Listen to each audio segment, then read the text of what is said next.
The Dallas Cowboys select.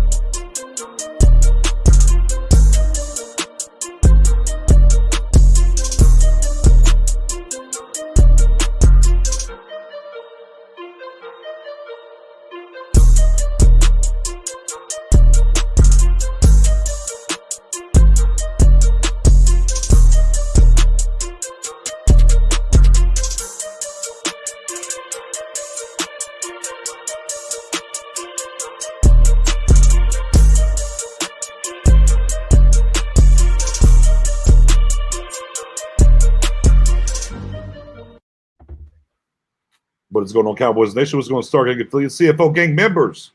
Man, we're in the building.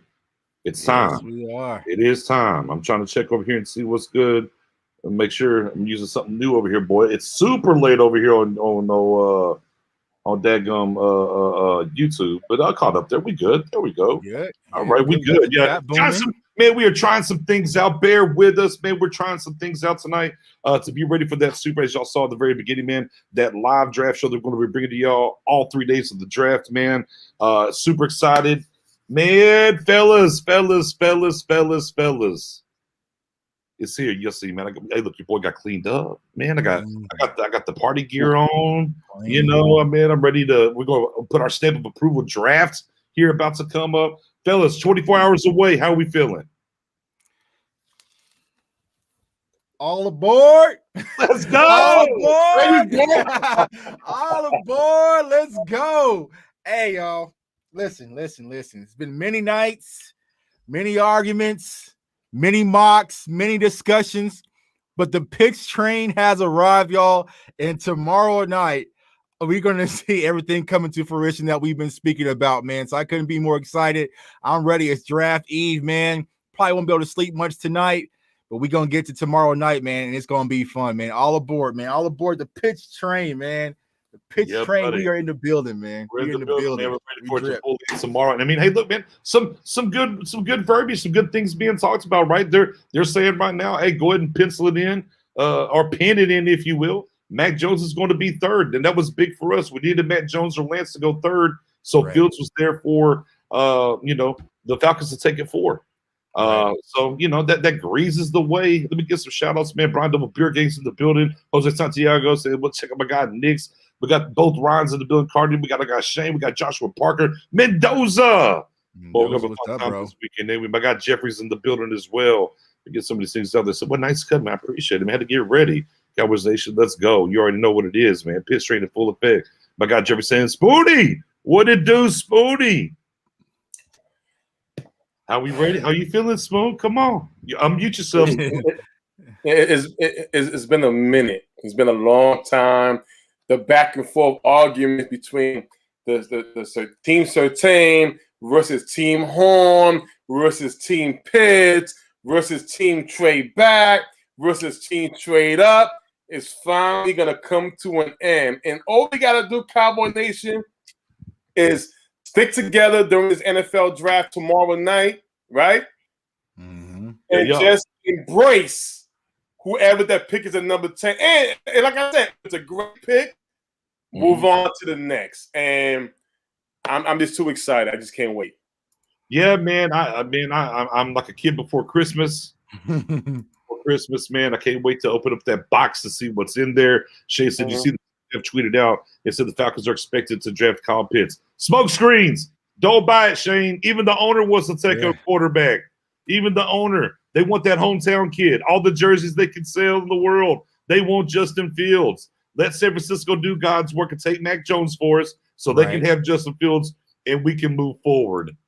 Right, exactly, man. There we go. Stay packed. Stay, as Nick told me, because I was getting a little shaky a little bit. Hold the line. Hold it. Hold the line, man. Yeah, we got to move the change what's going on.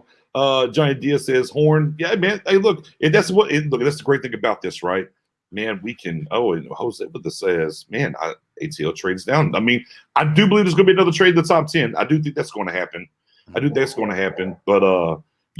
man, that's just the fun time of it about now. And what we've kind of talked about is we're about to lay this thing down for y'all and put our stamp of approval on this draft. Man, keep giving likes and shares. We'll let as many people get in here as possible before we get that thing rolling. And I got Professor O's joining us as well. Is that the Cowboys shouldn't be able to mess this up at 10, guys. Right. We got 5 guys that we can walk away from and say, hey, you know what? It's okay. We're good to go. We can live with this. It's not a bad look. Spoony, how are you feeling about this 10 pick as we're getting ahead to do this mock draft? Like I said, it's gonna come down to what's available. If we stay put, that's the main thing. It's gonna come down to what's available. If there are surprise moves like say J.C. Horn going number 9 to Carolina or Surtain and things of that nature, we're gonna be like, okay, who else is falling? It's gonna be a lot of excitement within those picks right there. Everybody knows that the draft starts at pick 5. Right. Let's see what I'll say 4. What Atlanta's going to do, and then in the rest of the way, and we got these rumors about teams moving up. There was a rumor by I forgot what's his name from NFL Network. He stated he was doing live at Cleveland, and he said something about Washington all of a sudden now trying to come up in the 8th spot. And for a player they love, they're talking about Justin Fields. They're talking about getting a skilled position player, maybe Waddle. Waddle's becoming the hot name right now. It's a lot of things getting thrown out. It's exciting. It's exciting. Right. And Hall here did you hear what Pitt's father said? Yeah, we actually we're behind the scenes talking about this today with the idea he believes Jerry has something up the sleeve. Now they're huge, and now they're huge. They're huge Eagles fans, but his father with man, he don't want to go nowhere where it's cold, different things. A little bit different smoke for me. What his father was saying, I think that's big smoke screen. I'm not buying anything out of his pops. I think just a little comment for the right. Y'all buying that smoke? But it's all smoke. It's all hearsay. Pops is happy about his son, and rightfully so. So I'm not buying into it. But there is something I'm buying into. Okay, and there were some reports about Mike McCarthy and his coaching staff, and Will McClay kind of encouraged this player over the system. Since last year, player over the system. And so I'm kind of liking talks about that. And then also we kind of spoke about this behind the scenes about Broadus mentioning that there's been instances that if a scout is pro player versus the coaches, then sometimes if the player doesn't pan out, the coaches just won't play him because that wasn't their guy. We think that might have been the case with the Bradley and Knight, also Reggie Robinson. It's like, hey, we didn't want this. You wanted this. He's a flop. We'll deal with this. So, that kind of lets me to believe that maybe Mike McCarthy and this coaching staff are really going to have the final say in this decision-making process. Now, of course, we know what Jerry and Steve are going to do, but I think it might fall on the coaches, which, as I've been saying, might tend to lean towards J.C. Horn versus Patrick Surtain Jr. So we'll see, man. I'm excited, but it's been another cornerback that's being mentioned a little bit. So well, now, and come on, don't just tease the people there, Jake. Yeah, well, don't just tease the people. Well, there. Go ahead. If you didn't watch my top 50, I'll say this. There we go. I'll say it in front of everyone. I got Asante Samuel Jr. as my cornerback 1. And I'm betting the house on my cornerback, right?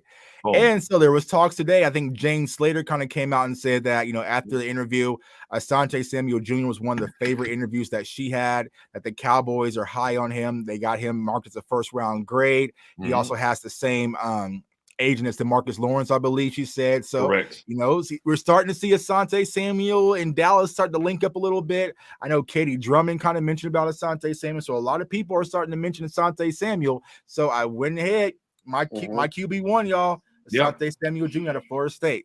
Got you, lunatic. Appreciate you, bro. Yeah, and and the thing about it is that we kind of talked about this very early on in the process of how much we all like Asante Samuel, but like, but he doesn't fit what we do here. So we kind of moved off of talking about what he, as well, will they draft a guy that's 6 feet and everything? And then you brought it back around so perfectly there, where this coaching staff says player over scheme. right? And Asante Samuel would fall into that lineup of, well, this is a player over the scheme of what Dan Quinn traditionally likes because they think of him as being this kind of player. So definitely opens the eyes to some things where we're getting at to see how this might fall out in these later rounds all of a sudden. Spoonie, what'd you think about some of that? I love it because I said it before. I've been saying it as a lady that if pitcher's not available, I'm willing to trade back and get a guy like Asante Samuels, who they have a first round trade on. There's JOK, you could double dip. You have my boy Xavier Collins, Trayvon Morwick. Now we're hearing they're hollering from Oregon. It's somebody else they're looking at. They're looking at also Elijah Molden. So if you trade back, you could probably get two of those guys very fast. That's just me, but I'm excited about it because at the end of the day, what the Cowboys need for this team, I don't think the corners separate so much.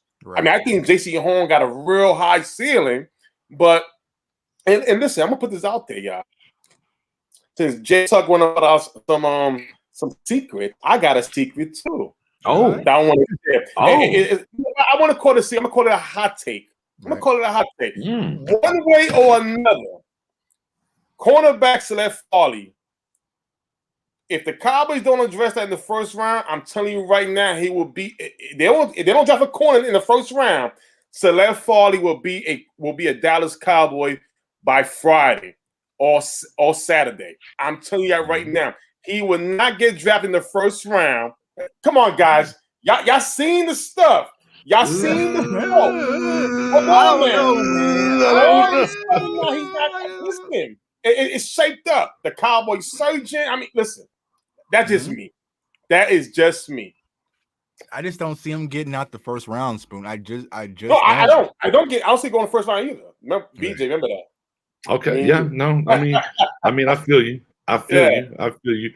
Our guy come on, says, let's do it. Ready for the draft. Yes, sir. Yes, sir, man. We have finally hit that time. We've hit that round. Where the pencils are down, the pen, it's in ink, it's dried. I love it, man. Team juggernaut, or as my guy Ron says, the Sinister Six on the offense. Man, yeah, go put that shirt up there for one more time, man. Yeah, all aboard that pitch train, baby. and that's where we're at. And look, again, Mac Jones going to 3, plenty helpful. What's up, DuPont? Appreciate you as always. But yeah, man, I had to get ready for the draft. I had to get cleaned up. Yeah, I had to go back to my pre-COVID look. You feel me? It is what it is. Well, with that being said, guys, it's time to go ahead and get this rolling. Let's get it started. Our stamp of approval mock draft from your guys. We're gonna go PFN. That's where we're going to be at. So I'm gonna load this thing up. And are we trading tonight? Or are we just we're gonna cook? We're gonna cook. We're just gonna whatever comes. We're gonna cook a little bit. All right, let's cook a little bit. Just a little bit. We're gonna go fast. Let me get my big board, man. All right, y'all. Let me hit these Cowboys real quick. All right, 7 rounds. We about to stamp it. Here we go. Whoa. Bam. All right. All right. Kyle Pitts went to number 5. Ain't that about a bitch? Right. Ain't that about a bitch? So what happened? Jamar Chase. So we got Jamar Chase going to number 4. Kyle Pitts at 5. Penny Sewell at 6. Trey Lance 7. Rashawn Slater 8. Justin Fields 9. And then of course you have your top 3 quarterbacks 1, 2, and 3. Trevor Lawrence, Wilson, and Mac Jones. This website's weak. So we got now this is what it leaves us on the board though. It leaves you Jalen Waddle, Patrick Surtain, Devontae Smith, J.C. Horn, Christian Darrisaw, Michael Parsons, the Joker, Aziz. We got a trade. Bears want to give us 10, 52, and 4th. That's it? That's it. Cardinals want to give us 16 and 49. The Raiders want to give us 17 and 48. And tonight, y'all, we're thinking from the Cowboys lens, right? From the Cowboys lens. So what we think. No on the trades right now. If it's me, I think the conversation in the war room is between Patrick Surtain and J.C. Horn. Who do they favor? I feel like J.C. Horn has the approval of the coaches. The scouts are Patrick Surtain. Stephen Jones is probably Patrick Surtain. I feel like if it comes down between the two, everything has been pointing towards J.C. Horn. I just think by the language, the way that Mike McCarthy spoke about him, I coached his dad for 10 years. He just said that, the more the man focus, as far as defensively is coming, he wants to play aggressive. I feel like J.C. Horn would win the war room pick between him and Patrick Surtain. Yeah, I definitely agree. So we think last year the coaches didn't want, right? They didn't want Reggie Robinson II, or if we're buying what Brian Broad has said, the coaches didn't want Bradley and I or Reggie Robinson II. Those were scout guys, and the scout guys won, so that's why they didn't play. So we're thinking Dan Quinn's coming in, right? And Dan Quinn is obviously, as we've talked about, the number one free agent to fix this defense. Right. We know that Mike McCarthy had leeway in the first round last year to go take CeeDee Lamb when he was asked. I think I'm with you here. I think it's the same way. I think the brass wants Surtain. I think they're going to give in and let the coaches pick who they want. If we believe everything that's happened thus far, then it's going to be JC. If it's coaches winning, it's going to be J.C. Horn. Right. If it's coaches and Steven, it's coaches, it's going to be J.C. Horn. If it's scouts and Steven, it's Patrick Surtain. But I feel like Dan Quinn also has a connection with Horn as well. I just feel like all the indicators are pointing to Horn at the cornerback position. Yeah. Yeah. The most important thing, I agree. The most important thing McCarthy said a couple I believe it was the last press conference with Sean Lee is that he wants to be able to play more aggressive and play more man to man. And not saying Surtain can't play man to man, but we have seen Horn play it and play pretty solid for what they want on the secondary. And he's definitely a guy. The way he plays, his attitude, mentality is a positive influence on this Cowboys defense for what they want to going forward. So I'm thinking Horn's the guy right here. Any chance they would take Waddle, in y'all's opinion? Nah. I think our fantasy of the wide receiver is fully removed. I feel like if anyone offensively is going to go, if Pitts is off the board, it's going to be one of the tackles. Which are they available? No, Sewell and Slater are both gone. So definitely in this situation, it's between Horn and Surtain. I feel like J.C. Horn would be the pick. So Devontae Smith, Jalen Waddle says no. We're saying the coaches, our stamp of approval here. We're picking J.C. Horn. Horn. Put it on the board. All right, guys. We're not going to trade here. We're just not going to trade. If we're not going to trade the first round, I think we're going to stick and pick. How do y'all feel about that? Yeah. But the 46 is moving back 2 spots and then moving up to 120, though. Yeah. But hold on. Before you get there, you can move up one. Right, you can move up 1 spot, and or move back 1 spot and get an extra. Right, yeah. But here's your thing. Trayvon Morgan's on the board, guys. I just saw who's available. Yeah, Trayvon Morgan would be the pick. And if you trade back with either one of these guys, right, I'm thinking Morgan's gone. Right. Yeah, you don't run that risk. So yeah, I didn't see that. So yeah, as soon as I saw Trayvon Morgan still available, I feel like right now. There's guys. Right, there's guys. Let's be clear. There's guys here. Levi O, Richie Grant. Okay, let's be clear. Eric Stokes, Sante Samuel, the 2 scoops that we talked about. But we know as much as they've talked about Morg, right, guys, and we're putting our bias aside.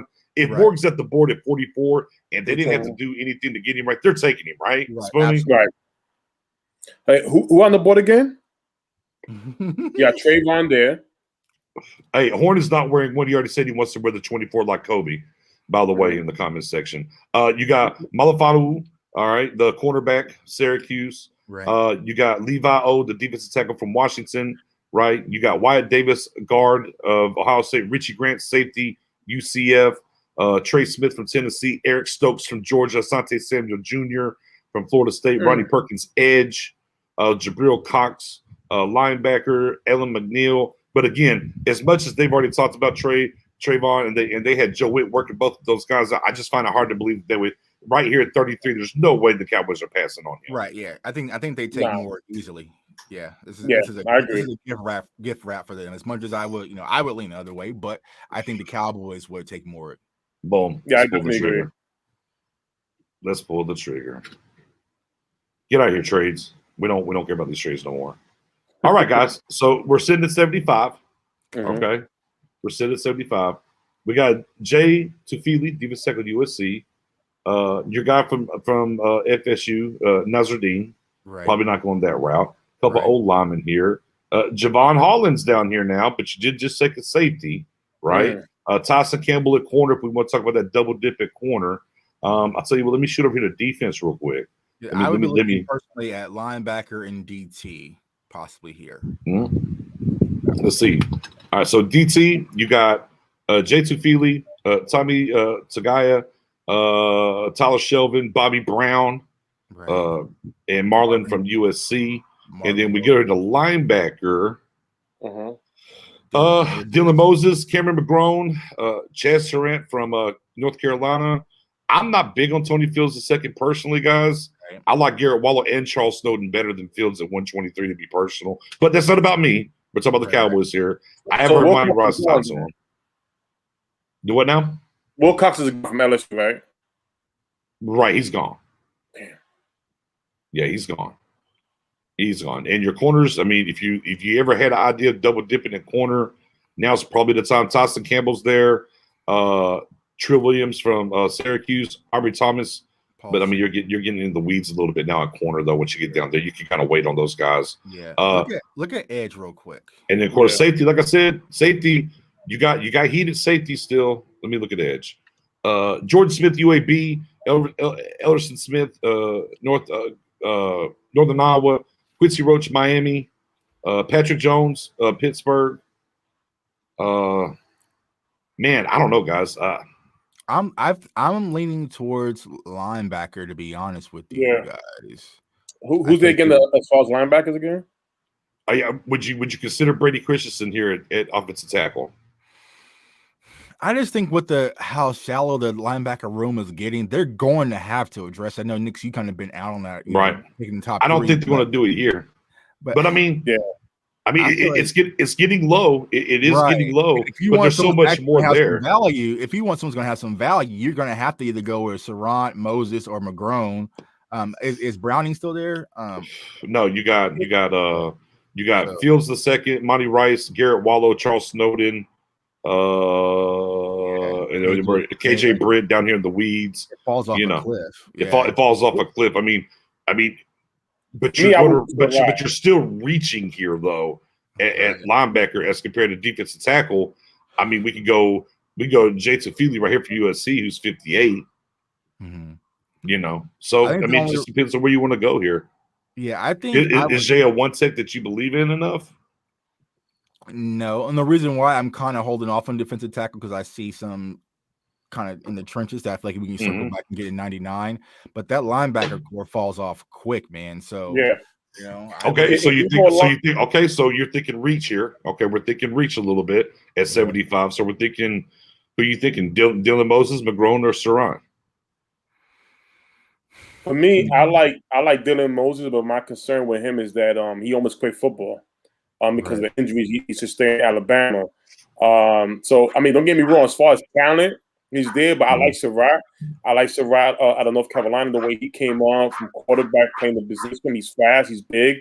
And I think you definitely I definitely think he could just sit back 1 year and then Professor O is in the building finally. Oh, that'd be my guy if that's the pick.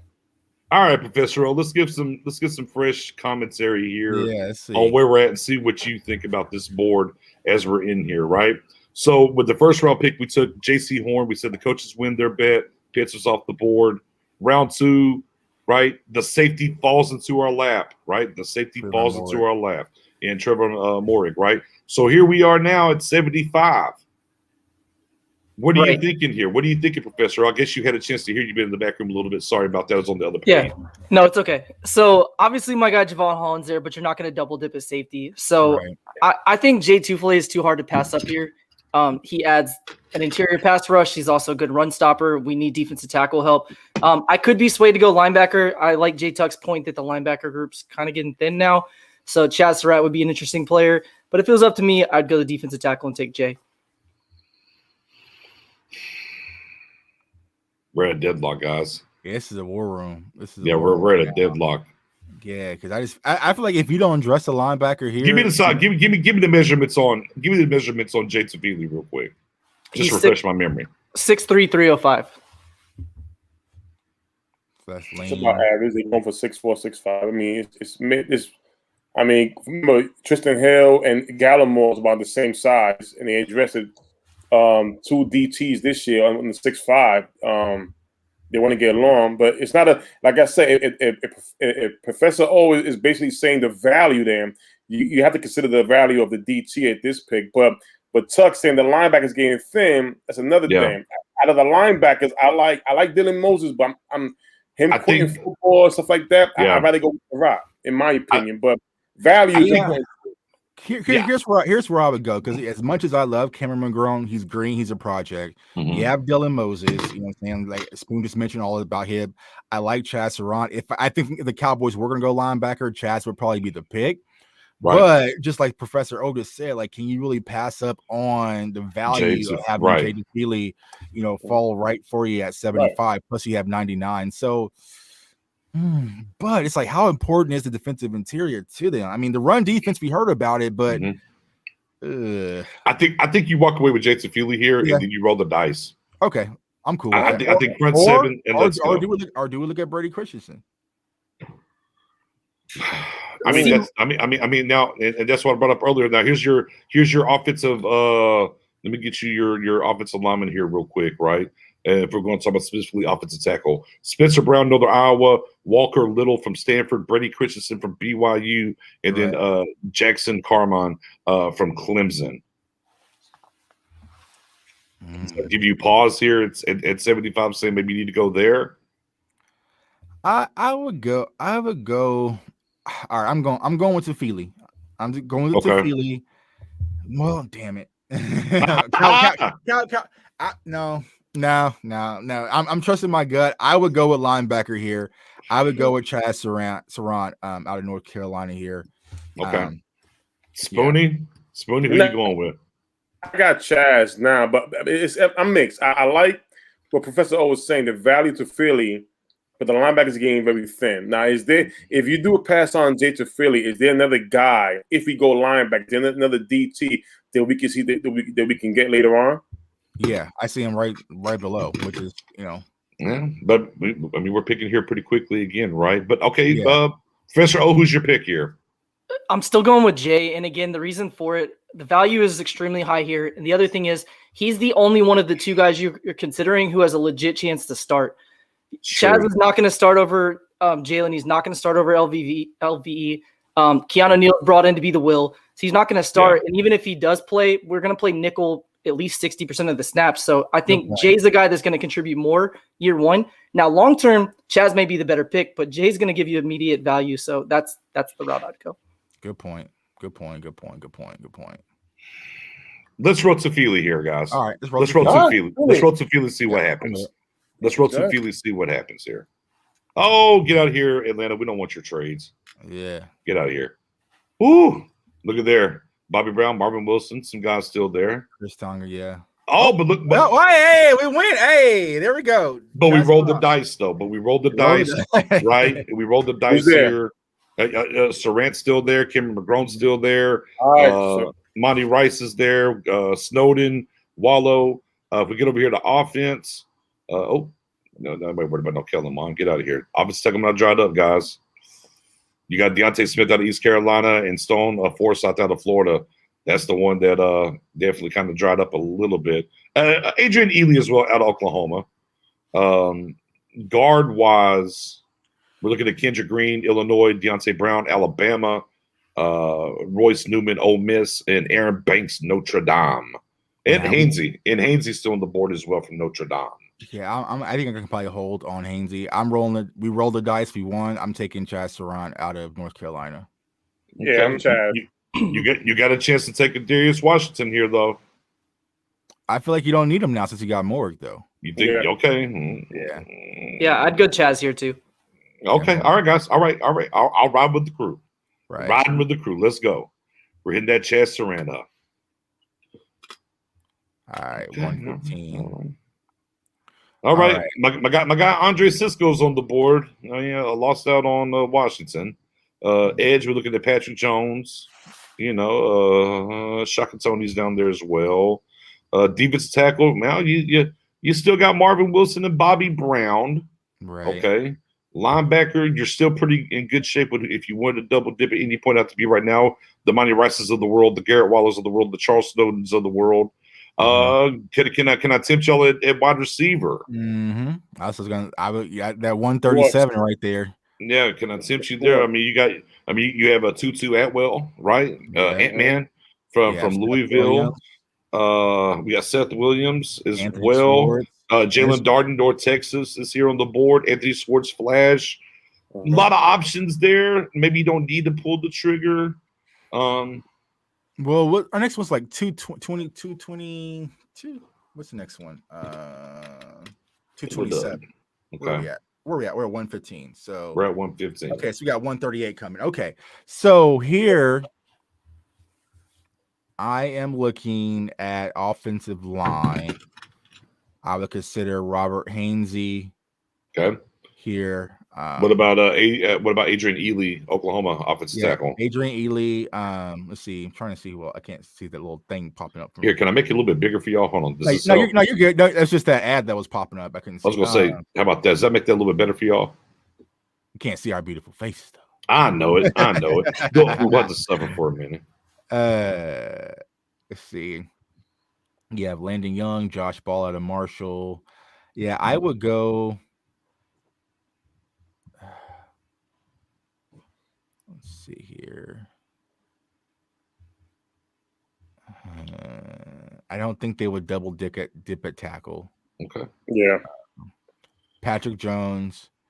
You have Shaka Tony out of Penn State. Janarius Robinson is a project you can wait on later. Right. Chris Trump's another guy down here. Okay. Other projects. There's a few projects you can get down there. None of these corners. I mean, Keith Taylor, DJ Daniel. Nobody really moving you there. Oh, Benjamin St. Oh, the boy Benjamin St. Joe's down here. And of course, you got Cisco in the realm here. Yeah, that's the hard part, man. Because we took that safety so damn early, but man, I might double dip, man. Because I might double dip. Mike wants turnovers, man. It's like hell. You got Cisco there. You also got one of my favorites in James Wiggins out of Cincinnati. Like, you need depth. Anybody thinking about a running back here, right? There's Trey Sermon still on the board. Brandon Stevenson. Nobody. Okay, okay, we're good. Chuba Hubbard. Okay, all right.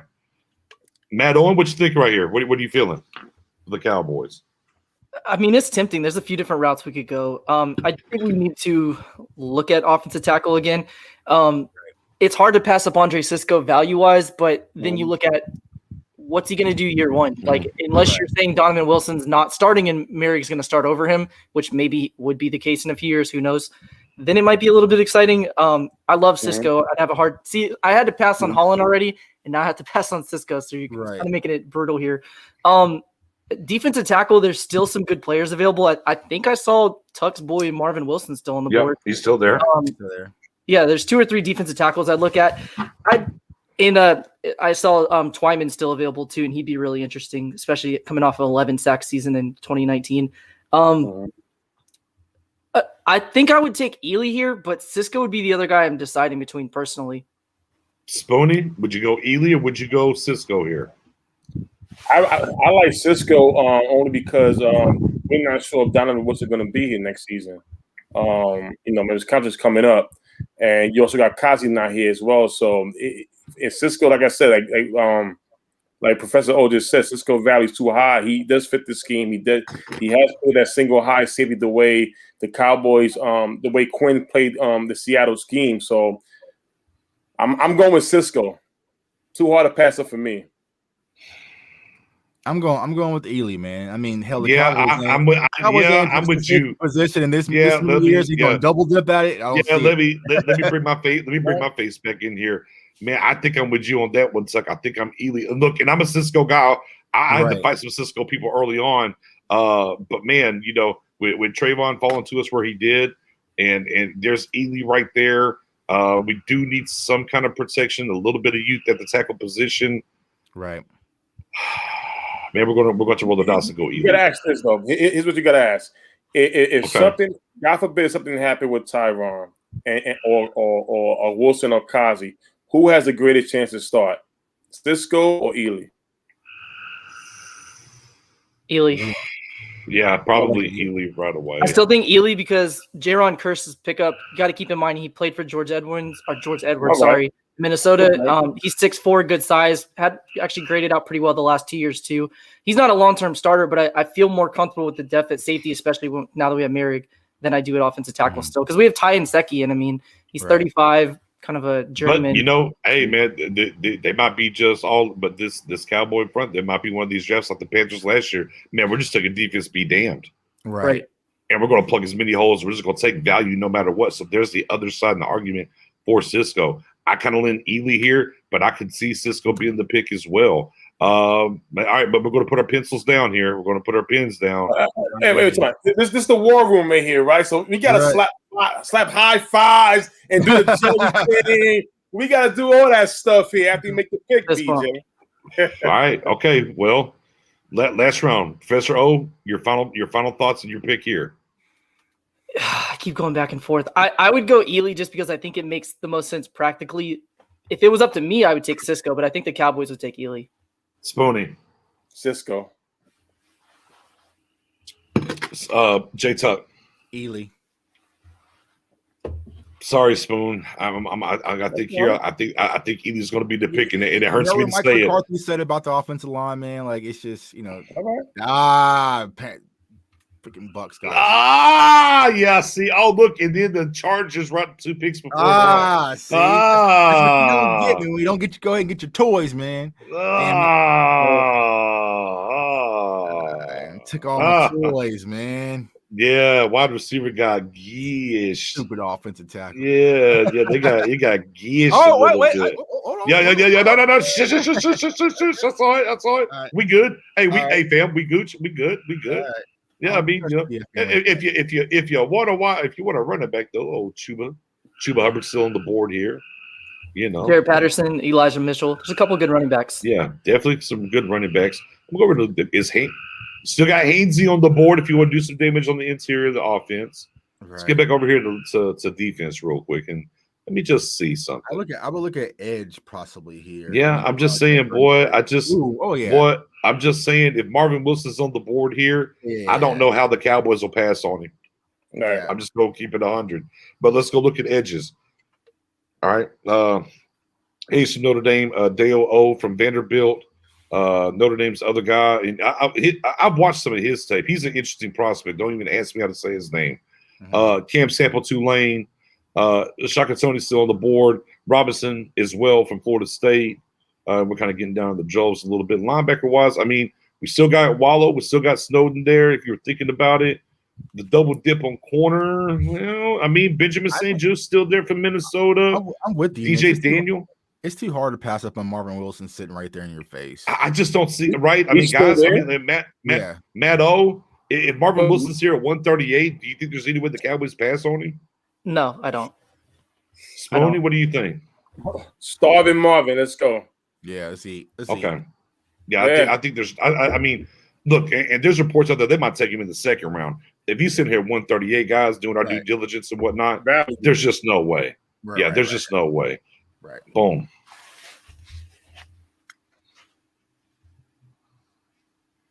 All right, guys. 179's in the building. Look at the board, too. We made the right choice. Look at the defensive tackle group now. They got dried up big time. Right. We lost some pet cats at linebacker, guys. Yeah. Oh, we lost some pet cats at linebackers. Lost some in wide receiver too. We lost a few. Yeah. Corner. But we still got that corner.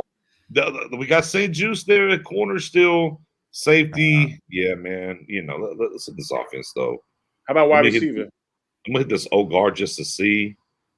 Took too long. Hainsey's gone. Fair enough. You still got Kramer down there. You got Simi. Yeah, you Kramer. got Daz, Sarant. You got. We got Terry. Boy, we got Terry. Yeah, you got Simi Fahoko as well from Stanford. Yes, Fahoko. Listen, he could definitely be a nice plug-in if Cedric Wilson leaves next season. Running back, are we thinking running back here at any point? I'm not thinking running back this early. Okay. Anybody thinking quarterback at this point? Anyone? Maybe. You know what? Who is Kellen Mond available or my man from Texas?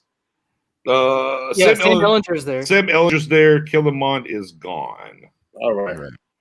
How about David Mills? You're looking at Felipe Franks from Arkansas, Shane Buechele from SMU, Ian Book, Notre Dame, KJ Costello, Mississippi State. Man, Book was my guy too, but I was unimpressed this year by him, man. Go look at corner for me real quick. Yeah. I think corner's the pick here, to be honest with you guys. Yeah. I think low key. Go. You got Thomas Graham. Let me scroll up. You got Benjamin St. Just first and foremost. Trey Brown out of Oklahoma. You got Kerry Vincent Jr. from LSU. You got Thomas Graham from Oregon as well. I did some study on him. I like his game a lot. I think this is where the double dip happens here for us at corner. Who do you like, though, guys? Who's your guy? Yeah, I mean, I think for me, it'll be between Benjamin and also Trey Brown. Let's see. Scroll on just a tad bit for me. See if anybody else is there. Let me just make sure. It'll probably be between those two, or he could go with Tay Gowan. That's way too early. Man, Tay Gowan, a little early, but boy, Tay Gowan's got some game to him. Right. Marco Wilson from Florida. Marco Wilson's another guy I like late. Yeah. So I'd probably go with Benjamin here, man. Just get a value corner. If not, he can be a special teams guy as well. You know how we, focus on special teams this year. So big facts. Spoony, what are you liking on the board so far? Nah, Benjamin's good. We definitely need another corner here. The highest ranked guy, just to be clear, is Shaka Toney at 166. Cole Van Lannon, the offensive tackle from Wisconsin, linebacker Eamon Oja, Oklahoma State, and then safety Damar Hamlin, and then Hill running back. So just kind of give you an idea of some of these guys that are out here. Professor O, where would you go here with the Cowboys thinking? What's here on the board? Where are they going? Yeah, I like cornerback too. I have one guy that Tuck has and a different guy than him. So Trey Brown would be an interesting pick, but I actually like Kerry Vincent Jr. As a consideration there. I feel like it may be a little bit high for him, especially he was an opt-out, but he's a ball hawk, got 5 or 6 interceptions in the 2 years. He's smaller, though. He's 5'10". That's my concern with him. Benjamin St. Just has that typical Seattle defensive back size that Dan Quinn's going to love, 6'3". Not super fast, but he gives you a different dynamic than what we have in the defensive back room. I feel like his upside, too, is very strong. He's started playing football late. I believe he started playing when he was 17 or 18. So he's kind of still a little bit green there, so he's developing. But St. Just would be the way I would go here. All right, guys, let's pull the trigger on it. Boom. Let's do it. Let's pull that trigger. Hoku should be there still. 192. 192. Now we're getting in the weeds. Oh, the boy Jacoby Stevens. Gotta get that wide receiver for me once. Yeah. I definitely wide receiver. I would like a wide receiver here. Yeah, I'm going with Tamari and Terry here. Hold on. Cowboys lens. We're going with Tamari and Terry. There you go. I mean, if you go wide receiver at this point, though, you're probably looking at Simi or Samarion, to be honest with you. Right. That's probably where you're at. I feel like Tamari and Terry, that gives us that kind of Michael Gallup, Noah Brown insurance, as Spoon kind of mentioned. Big threat, stretch the field, go over the top. Terry's like 6'4", right? Yeah, he's like correct. 6'4". Yeah. And speed. Yeah, speed, 4'4" speed, big body, can go up and catch. He's pretty much Michael Gallup, no, don't expect the crispiest of routes, but what he can bring to his offense. Ooh, also KJ Britt's there, but I would go with Tamari and Terry. I feel like if you miss out on him now, we're gonna dry up at wide receiver, and I feel like we need to address it right now. So that's where any edge move you hear. the edge is so hard, man, with the Cowboys because we already have so much in house, but you Yep. can never have enough. That's the hard Mhm. part. It's like, Yeah. But I feel like, from the Cowboys standpoint, is even if you bring in, wide receivers, some of these, corners, safeties, they can always turn to special teams guys. But for some of these big bodies, man, they're just going to be. I know Dadgum Tonga's still on the board from BYU. Jesus. Would you guys consider Larry Borum here to get an offensive guard, some interior help? I wouldn't be against it. You're going to lose a guard next year. Right. I wouldn't be against. That's why I put up guard early on. But you may lose 2 wide receivers, though. Right. Possible. Yeah, very, very possible. Yeah. But I mean, if I go back and I look at wide receiver, like I have options still with Simi, with Terrian, right? I actually like Harris out of UCF, to be honest with you. Jason Camp didn't have great production, but he's like an athletic freak. He's coming from Georgia Tech. I think he's like 6'3", ran a 4.3 40. Monster size, but he's coming from an offense that's not really a pro style offense. So he may be interesting, and he's going to be available way, way, way later. So he's like a 7th round pick, but there's some good wide receivers still available. I say let's roll. I'm cool with Terry. Like if Terry is the pick, I'm cool with him, but Bourne would be the only other guy I'd consider here personally. Well, here's the thing.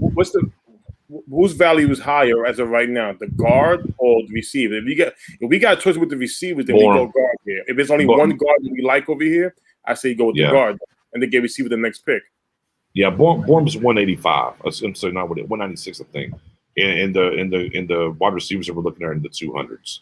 Let's go Bourne here and roll the dice at wide receiver. All right, let's do that. It's kind of worked for us so far. We're picking the BPA right. Let's sit here and see if we can backdoor. Got snatched. God dang it. Ah! Yeah, we got snatched up. He got snatched. He got snatched right before us. Both of them. Who got snatched up? Right, both. Terry and Fehoko, both. Yeah. I gonna yeah. I'm over here like the Cardinals. Y'all don't need Terry. What are y'all doing? Yeah, they do. God. Damn. You put him next to Hopkins. That's it. Yeah, but you got Jalen Camp here. You're still looking at Jalen Camp here at wide receiver. What he can do, what he can bring to the table. We get back over to the all real quick. Go look at running back for me real quick. All right, let's see a running back and see if my guy Puka Williams would be the pick here. And Puka's still down there, rated at 299. You still got Chris Evans and Ben Mason from Michigan for what it's worth. And last chance you, Rakeem Boyd from Last Chance U's available. I was gonna say, Rakeem Boyd from Last Chance U's in the building. How about quarterback? Quarterback here, Shane, Ian Book, KJ, Sam Ellinger. I mean, if you're going to take a quarterback, now's probably the time because teams are about hitting round 7 to make a run on them. Are you thinking the Cowboys are going to take a quarterback? I mean, Mike McCarthy did say he wants competition at the backup. I mean, we ain't. So we do believe that the Cowboys will take a quarterback at some point in this draft. Then I believe so. They ain't never signed nobody, or I don't know if anybody out there available in free agency. If it's me, I'm going with Sam Ellinger, the hometown guy. Okay. Any of the edges? What about the edges? Any of the edges move you? I think the edges have gotten dry, man. No, you got Taryn Jackson from Coastal Carolina still. Yeah, Taryn Jackson, and I think I would lean towards Spoon, even though I would rather smelling quarterback here. Quarterback, I think they would. Professor O, you're looking at this board right now. What are you thinking here? Oh, wait, Israel Mukwama would be interesting here because he's a 6'4" SEC player, played with Horn. There's that chemistry there. So, it's kind of the same argument for why Dan Quinn likes JC Horn could also be applied for why he may be interested in Mukwama. He has that connection with Muschamp. But we also have that on the roster currently. That's Javon Curse. I mean, he's the 6'4" safety.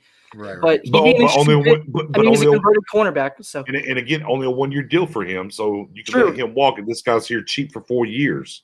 And Mukwama had 7 interceptions in the last 3 years. So I mean, he can take the ball away. So he'd be interesting. I do agree we do need to address quarterback, and I think based on the Cowboys' comments, we probably are going to look to do that at some point. All right, so you want to go? It'd be between Mukwama and a quarterback. So Ellinger's fine with me. I'll defer to you guys, but those would be my two. Where you want to go, guys? You want to go with the safety? You want to go with the corner, or with the quarter? I would go with the corner. Not Man. but he put up a great point. I mean, here's the thing. Quarterback, Sam Ellinger, Texas kid. It's just it's only Mike McCarthy could bring in. Walk it. All right. Yeah. All right. Ellinger. Okay. All right, bam. We'll roll the dice. Ellinger it is. And yeah, man, he just went before 2 picks of edge. Yeah. Look at there. Okay. Well, all right. Let's go look at all though. All right. Avery Williams, Boise State. We love Boise State, guys. Marlon Williams, UCF. Right. What about your guy wide receiver? He's probably. Oh, I mean, Camp's still there. Camp's still there from Georgia Tech as well. Matt Owen. Let me hit up the defense. Oh, good question. Let's take a look here. Yep. Puka Williams is still on the board. So Puka. So we got Puka. We got Camp, and let's look at defense. And there's your top defensive guy. KJ Britt's on the board, guys. Trey Norwood as well. Puka Williams, man. Puka for okay. Puka. KJ from Auburn, right? Yeah. KJ Britt from Auburn. I like KJ Britt, man. I like Puka too. I like Puka because what is Pollard in his contract year this year? This would be his next year, right? This would be his third. So next year. You got one more year. All right, so 1 more year of Pollard, but we do need another running back in house, and plus Puka can also play that shifty wide receiver gadget role, right? They kind of like McCarthy's liked, before. Now he has some off the field issues, quite a few. But I think you would want to get a special teams return guy, weapon here. I would go Williams. Okay. Professor O, what you think? Mike McCarthy said he wants to get faster. So yeah, the arguments for Puka makes a lot of sense, especially because we're starting to incorporate Pollard more in the offense. And if you're doing that, you don't want him as your return guy. So Puka would make a lot of sense here. He adds the receiver threat. He can also return kicks and punts. So I'd go Puka here. Okay. Well, then say less. Puka Williams it is. Puka Williams it is. Running back. Little troublemaker. Remember what Mickey said in Rocky? Speed. Grease lightning speed. There you go. Yeah, there we go. So here we go, guys. I'm going to get a full screen. Let everybody see what we composed here. We're stamping it. We're walking away. JC Hornets in. Pitts left early. We had some trade down options. We didn't like it. We wanted to stick and get our guy. So we took Horn. We took Trevor Morick at 44. We addressed Jay Tufili. So now we've addressed the back end, the outside, the defensive tackle. We went linebacker. We addressed every single layer of the defense in the first 4 picks, right? We got some offensive line help with Ely out of Oklahoma. Marvin Wilson, right? The fluff pick. He's there at 138. You can't pass on him. You plug him in and hope for the best. You double dip at corner because you need another corner. You get the prototypical 6'4" guy from Benjamin St. Jude from Minnesota. We lined the interior a little bit more, knowing that we're not going to pay Connor Williams. He'll be gone next year. Perhaps Larry Borum's going to walk into that role. You have some competition at quarterback with Sam Ellinger, and you add a little shot of juice on special teams, if you will, in one Puka Williams.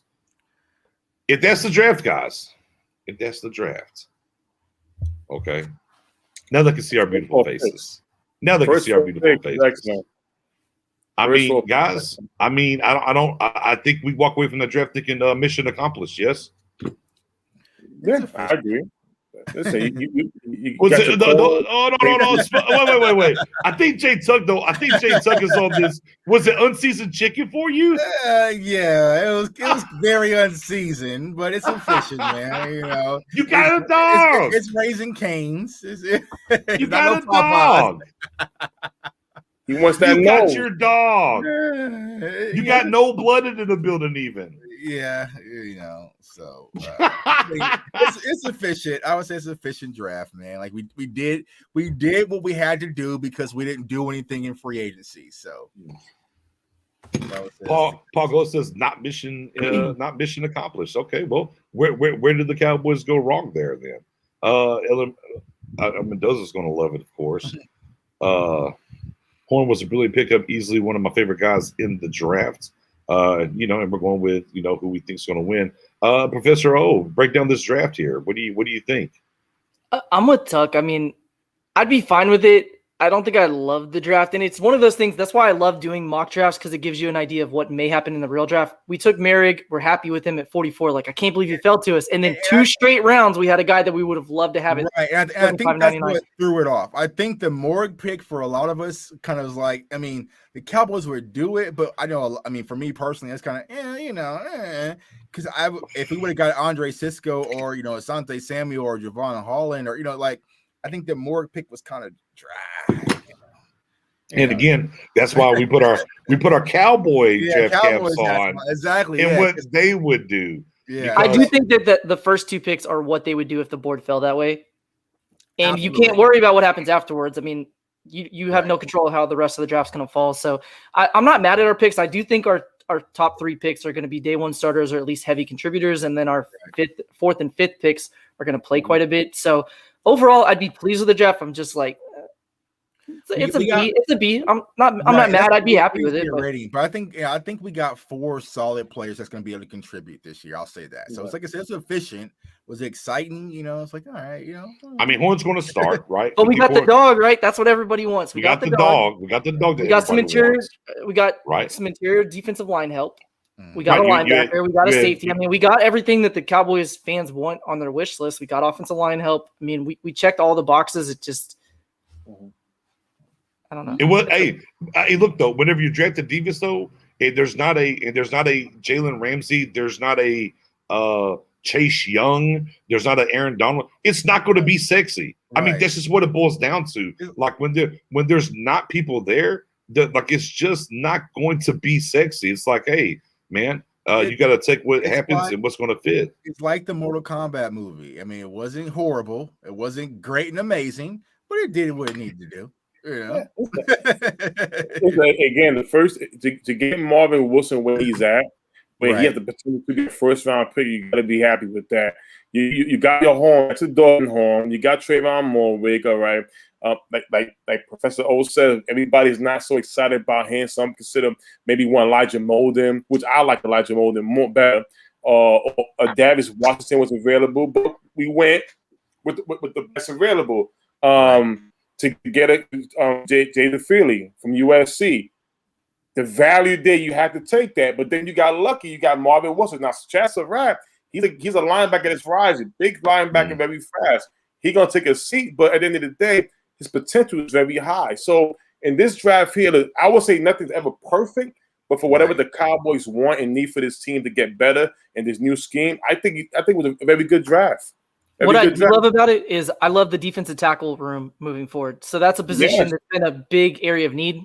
Now we have Gallimore, we have Tufele, we have Marvin Wilson as our big 3 moving forward. And if Tristan Hill gives you anything, great. If Brent Urban gives you anything, which we expect him to be our run stopper, great. Carlos Watkins, you don't really have to rely on so much. So our defensive tackles, I'm finally I'm good there. I don't have any concerns. I'm happy there, which is good because if we walk away solidifying the run game, then that's a huge win for this draft anyways. And then you get Horn, the guy that potentially could be cornerback 1 in the draft. He has the speed, he has the size, he has the mentality people like. He's aggressive, he's tenacious. If he rubs off on anybody in the defense, then overall it's a win. And I think a lot of people would look at saying a lot of our fans have Horn as the number 1 corner in the draft. So we got CB1. A lot of people have Merrick as the number 1 safety. So we got safety 1. So if you walk away with that and solidify the defensive tackle group, I think we did pretty good. Although it's not super sexy and exciting, it's good. I'm never mad at all the mocks that we've done. I feel like it's almost, I guess it's through the Cowboys lens, though. Because it's like, damn, there was Jalen Darden sitting right there in our face. We had Anthony Schwartz and Tutu out, but especially we got a corner who's not afraid to talk. We got a safety who's going to tackle, right, and play 100% of every snap that he can.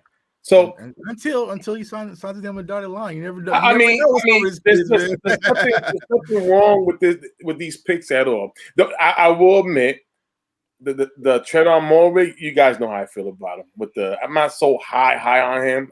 I accept it, but end of the day, you can't go wrong with it. It's not a wrong move. Real quick, we'll say, hold that on the other side of this. Real quick, hey guys, just one more time the promo, let y'all know where we're gonna be. The Dallas Cowboys select.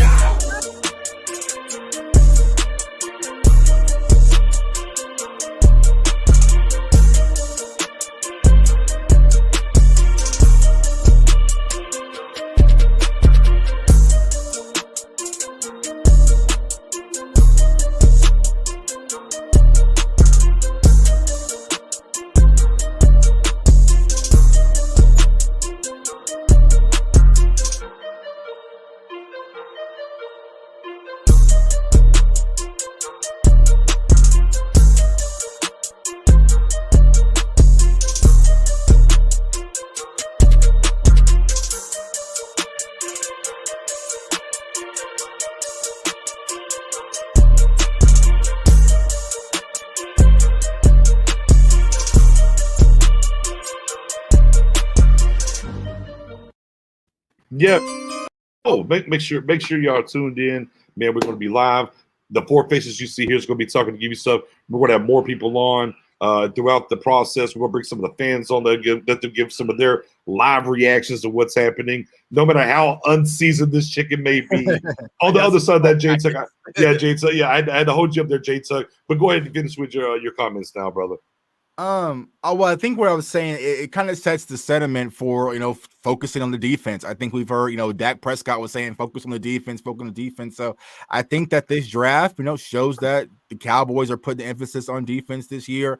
We got 4 players who I believe could be starters or day one starters, if not 2 to 3. So yeah, I feel like, like I said, it did what it needed to do. It just wasn't as sexy because we've done so many of these. We know how sexy it can really get. And that's kind of the hard part about it. It's like, okay, when we took Morg, I'm like, the Cowboys would take Morg. For me personally, right, I would have sat back and chilled because I know what I got waiting for me here later in the rounds. But like I said, perfectly. And that's what this final mock draft was about. We did stuff where we had people vote with us. We had people vote and what we were going to do. We did our own thing.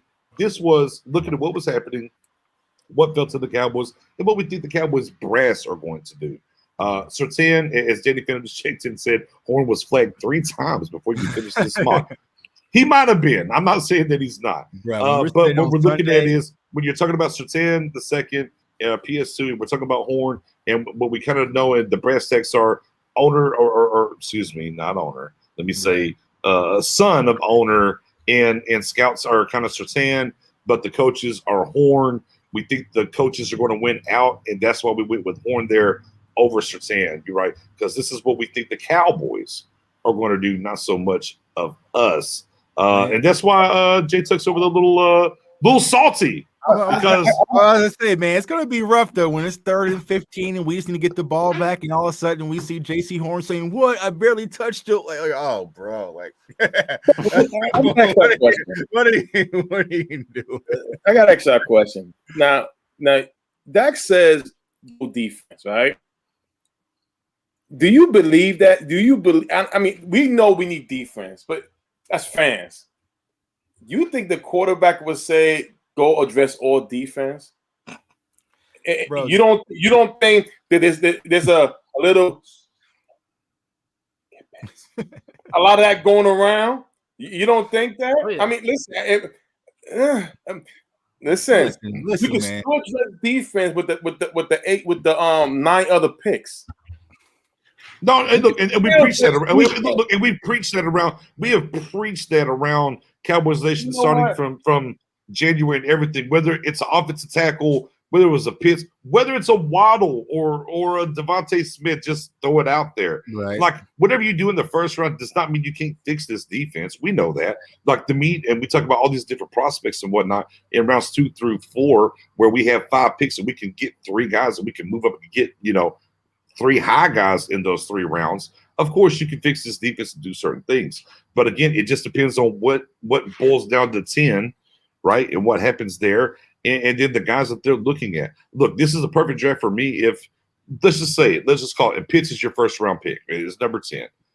Look, whatever cornerback that you might want, or even the safety, and you feel like you can come up and get him in the bottom of the first round, you should do it because you wasn't aggressive in free agency. So go be aggressive in the draft and do what you have to do and go get the guys that you feel like are going to. Because what you have to walk out is this. I think you have to walk out of the draft with 3 starters and a contributor, and I don't care how that really breaks down. Which means I'm giving leeway to having a starter on the offense coming out of this, right? Whether that's a Slater, whether that's a Pitts, right? I'm okay there. But as long as we're able to get, when you're picking 10, 44, 75, 99, I need to find a way to make this into 3 starters and a great contributor, and then kind of move on from there. What's your thoughts on that, Professor O? No, I agree, and I think we did that in this draft. And keep in mind, too, there was a lot of players we could have easily moved up for, but we were just sticking and picking. And the Cowboys are not going to take all 10 picks at where they're slotted. There's going to be some moves. May not be in round 1, but at some point in the draft, they're going to move up, down, and acquire players. So if we got the first 4 picks the way that we drafted them and packaged a few others to move up, we probably could have had a more sexy season chicken draft. And overall, I wouldn't be mad at this draft. It's just not like I'm not going to be like, oh, we're Super Bowl contenders now after that. But I'd be pretty happy. I think we did. And the other thing, too, and I'm not saying it's our fault because I'm sure other people have been on the Pitts train, too. But when we talk Pitts so much, I feel like we're kind of conditioned ourselves to if it's not Pitts in the first round, we're like, shit. Yeah, which shouldn't be the case because there's a lot of good players. Going to get a good player at 10. No, yeah, like I said, leading off this before you got on, the great thing about 10 is I don't feel like we can screw it up. I don't think the Cowboys can screw up 10. Oh, we can't. Quiddy pay. Don't bring out all. Tuck, give him the rule. The other guy Tuck, give him the rule. What's the rule here? We don't do that. Mute Professor O. There you go. He's muted. Yeah, we don't bring up defensive ends on this show for a reason. I learned my lesson. I learned my lesson. Don't you dare come in here now bringing up defensive ends the night before, Professor O. We don't bring them up. I'm just saying it's possible. Okay. I don't think it's likely. So, I don't think it's likely. I saw that Russo interview. My heart. Wait, why y'all interviewing Russo for? I didn't want What's going on? Y'all muted me last time. I didn't press on it when you sent me. I didn't press on it. I don't want to look at it. Again, so they're not really going to mess it up. Look, and as we went back and forth, there was a particular thread. I think Skywalker, Tuck, me, a couple of people were in it. And it was this whole thing, as you were kind of mentioning about Pitts. I was like, Pitts going before a 10 is not going to be the end of the world. Right. That's not going to be the end of the world. And it's not even a letdown. It's if Pitts is on the board at 10 and the Cowboys don't take Pitts, then it's going to go nuclear and completely melt. Yeah, bro. No, I agree. That's the only way that I would. The only 2 ways that I would be upset at 10 is Pitts is on the board, we don't take him. They're gonna get a clip from your guy next, and then 2, White Claws can't save me that my guy Jay Tuck is sipping on right now. That what we don't mention here gets taken. Oh, bruh. Or all right, fam. Three would be the Eagles jump up and they get Pitts. Oh, yeah. You gotta treat those DEs like Voldemort from Harry Potter. Don't say their name. Say him or him over there or him downstairs. That's the way you got to make your name. But I'm going to tell you something. And I know we all watched the press conference with Sean Lee and everything. See, I'm going to show you a little trick here. When you want to hear, get a little Easter eggs, a little tidbits, a little bit an idea what they're trying to do. Don't just hear what they say. You can listen to what they're saying, but body language says it all. If you look at the video, and you see, of course, Stephen Jones said that the draft is basically sets the team up for years to come. Free agency is like the Band-Aid. We all know that. But did you look at Jerry when he came out and said about don't be stupid about taking knees over BPA? Did you see the body language when speaking about a certain player? I mean, the cheekbones went up here. All his white pearly teeth out, and it tells me He wants Pitts back. Now, of course, the question being asked to him is, are you going to trade up? Who's going to say yes? Nobody is. You're going to say no at the moment. But when you do it that day, you're going to come out and say, well, all right, Smoke. All right, Smoke. Let's spin that around the nation real quick. Let's spin it around the panel. Okay. We all the smoke, the different things that are happening, right? Trades up, trade downs. We've seen everything. We got a shit ton of smoke today. I know just like y'all, all of my different inboxes were fired up and things are happening in DMs and we're seeing all these different things. Okay. Are you buying the Cowboys will not trade up for Pitts? Or wait, let me rephrase that. Do you think the Cowboys will trade up for Pitts? Yes. If he's there number 7, he's trading up. Yeah, if he gets past, if Justin Fields does what Justin Fields is supposed to do, Pitts train, perk up in your chair because it's about to get real interesting. Yes. Because I feel like if he gets to around 7, grant this stupid mark took him at with the Bengals, but damn all that. Yeah. But if he gets to 7, Jared's gonna be thinking like, bro, how many damn picks do we have? 10?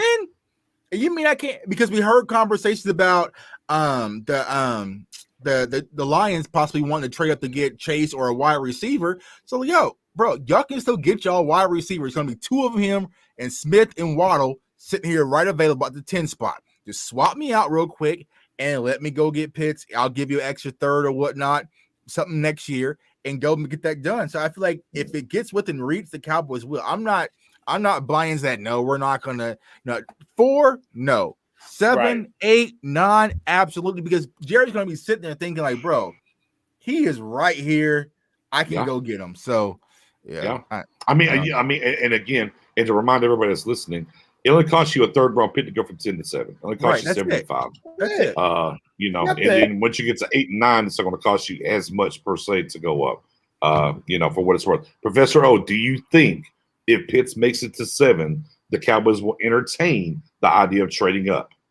Do I think they'll entertain it? Yeah, absolutely. So we've been talking about it in this channel for quite a while. 7's the lucky number for the Cowboys. That's where it's like actually obtainable, where you're not giving up too much compensation and jeopardizing the rest of your draft. Right. Even if you have to throw in a sweetener and you throw one of the 2 4th-round comps or something like that, it's still something that I think Jerry would be like, I mean, I have to make that call. And it's kind of worked out. I don't want to jinx it, but so I'll knock on wood really quick. Things have kind of started working out really well in our favor. Like you start hearing the Broncos make a move for a quarterback. Right. And now suddenly there's talk that the Patriots might trade up. So now you have the Broncos off the board, and that's another team that he could have fallen to. The Patriots are not trading up for Pitts. So it's starting to look more likely. I still don't think it's likely, but it's more realistic than it was last week.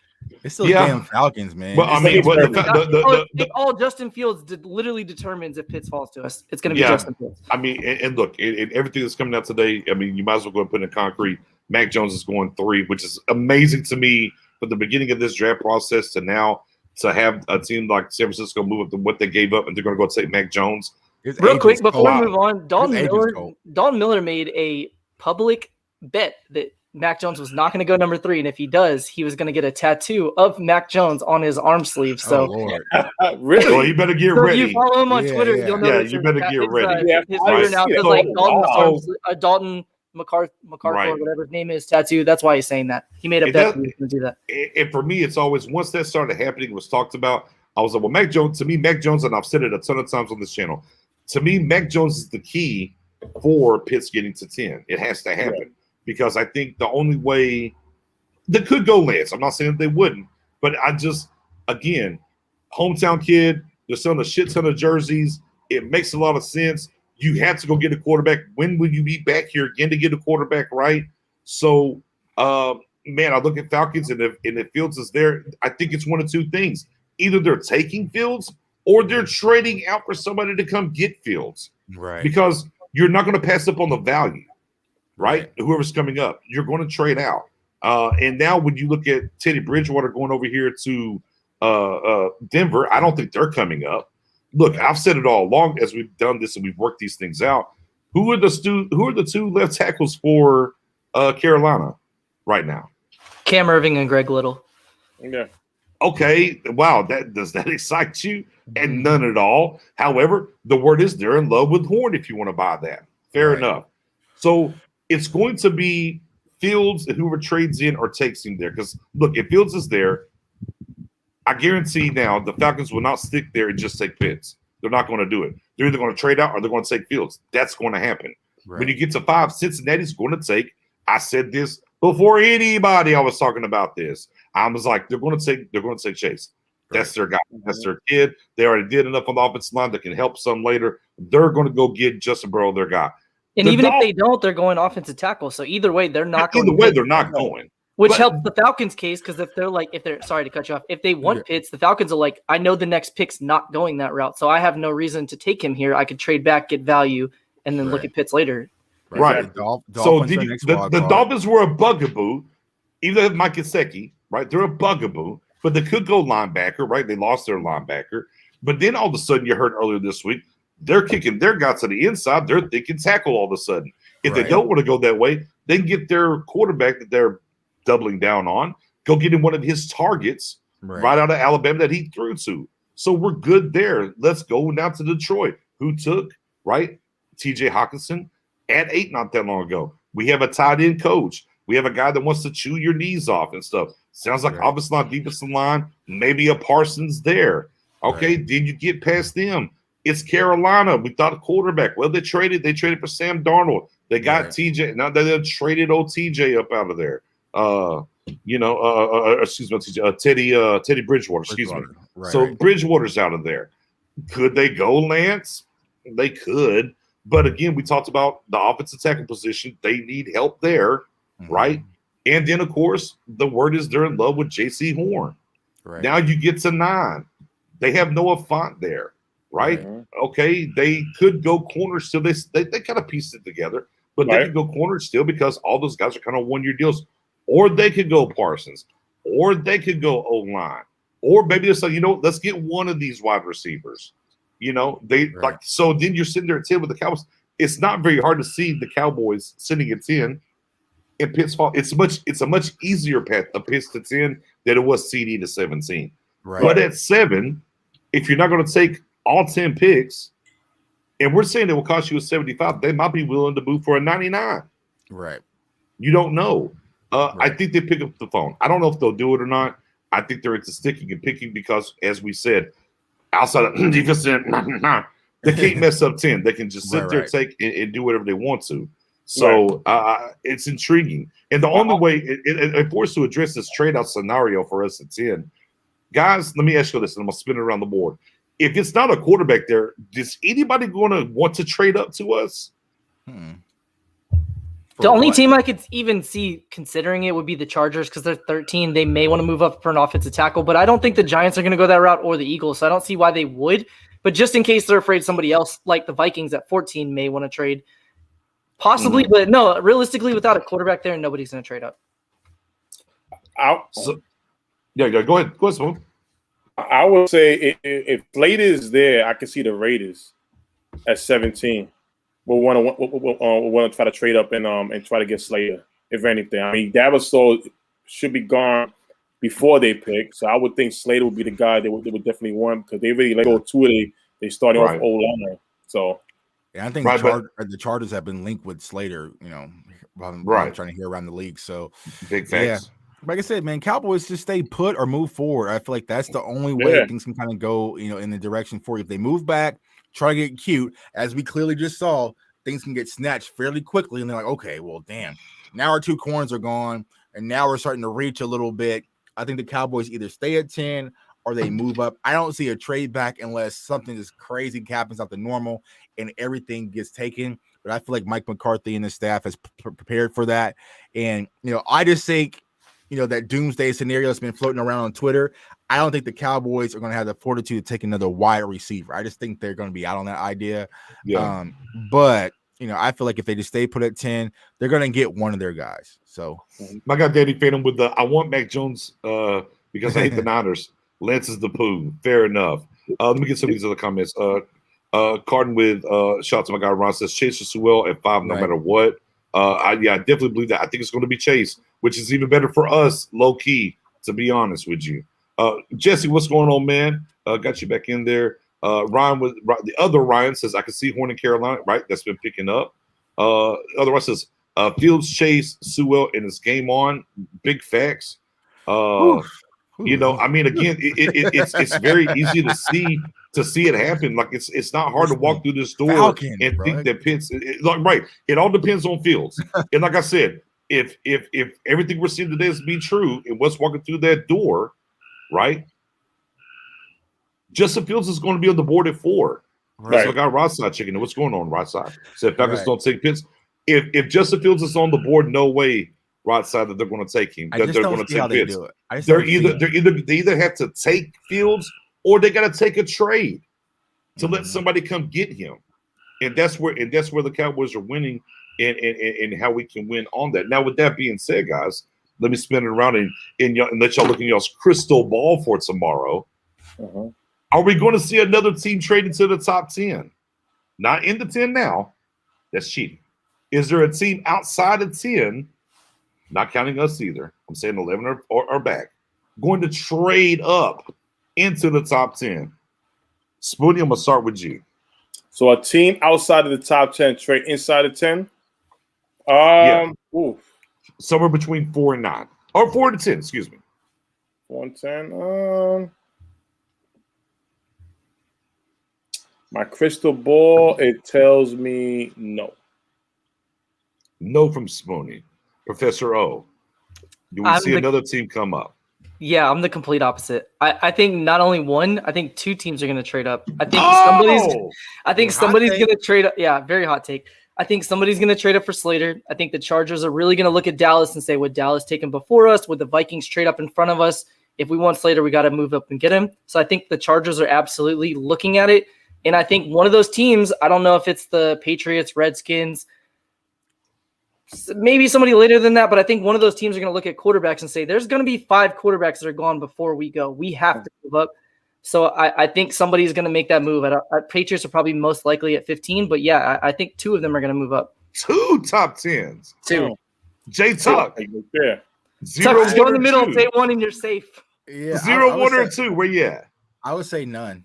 I feel like if anyone's going to trade up, they've already probably reached out and tried to make offers and probably got declined, because we've kind of been hearing conversations from the Falcons standpoint, like, you know, Detroit already called us, so it's like it's going to take a full overhaul on draft day tomorrow for someone to really move into the top 10, because everyone's going to hold them for king's ransom, because they know if you want a quarterback like Washington, if you're going to trade up, it's like, all right, you're gonna have to pretty much bet the farm. And I feel like also the same thing for, you know, either the Vikings or also the Chargers. Like, you want to come up and get Slater? Like, nah, I still don't see it happening, man. I feel like all the offers have pretty much been made in these top 10 picks, because they know they'll drop off from the elite talent to kind of the mid level, and I think they're going to stay put. So, you know, but you know, I don't know. We'll see. We'll see.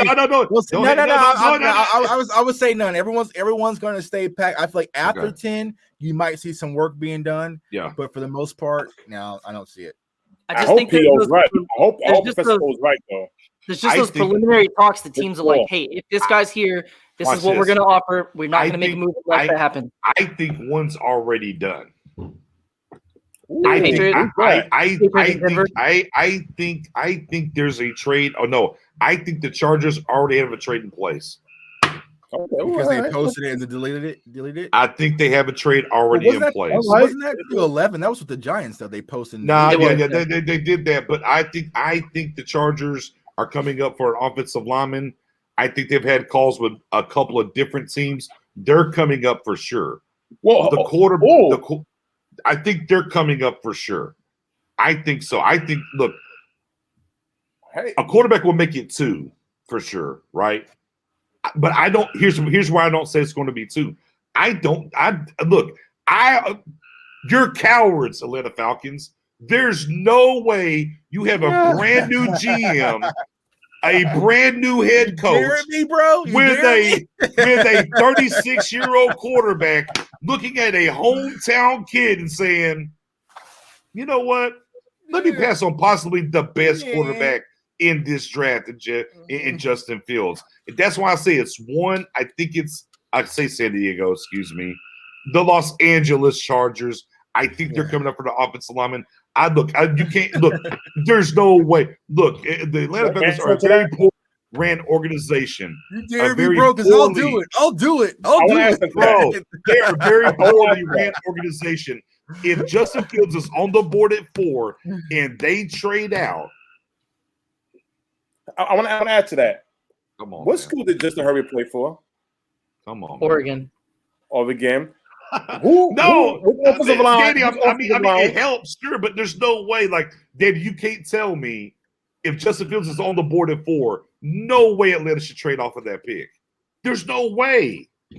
Which That was offensive Mac line? Jones and what? Look. Wait, If Fields goes 3, by all means, whatever you want to do, Atlanta, I'm kosher with. But here's the I'm kind of thing. kosher. But who are other opportunities to take Fields in the top 10 though? Well, Fields is dropping because of the ADD. If that's the call. I mean, he should. That's what he's dropping. He could go to Jacksonville, low key, but never mind. Neither here nor there. That's what they're saying. But again, Justin Herbert played for Oregon, right? Well, what school did Sewell play for? Oregon. I think the Chargers are. I get the connection with what BJ saying. I mean, I hope. Fun fact: I really he actually hope. completed a pass to Sewell in his career. Fun fact: Yeah. it was a loss of yards, but they tried it. Listen, I hope Professor O is right, because that would give us a great chance of landing Pitts. Everybody moves up for these. The last time when I went to the draft in 1999, that was McNabb. It was McNabb, Achilles Smith, Dante Culpepper, K. McNow. And there's one more I'm missing. Was it Tim Couch? I believe it was Maybe Tim so. Couch. So you have 5 quarterbacks. Right. Every other team was like this, putting their hands back. They was good, getting all the candy who's falling to them. I want that. If Mac Jones don't go number 3, we still have a good shot of getting picked, because all the other teams try to trade him. Even Washington wants to get in there. I agree, I'm John. hitting number 8 pick. I agree, Flo. Yeah, he's number 1 on my big board, low key. Well, here's the other thing too, and the prop bet that I brought up last night. The prop bet from Vegas is 5.5 quarterbacks going in round 1. So you got to take. So you got to take the over the under. You got to take the 6. You got to take the 5. I got over. Let me ask y'all this. Do you take the over or the under? I got over. I have a surprise quarterback going in the first round. Go ahead, Spoon. Yeah, I got David Mills out of Stanford.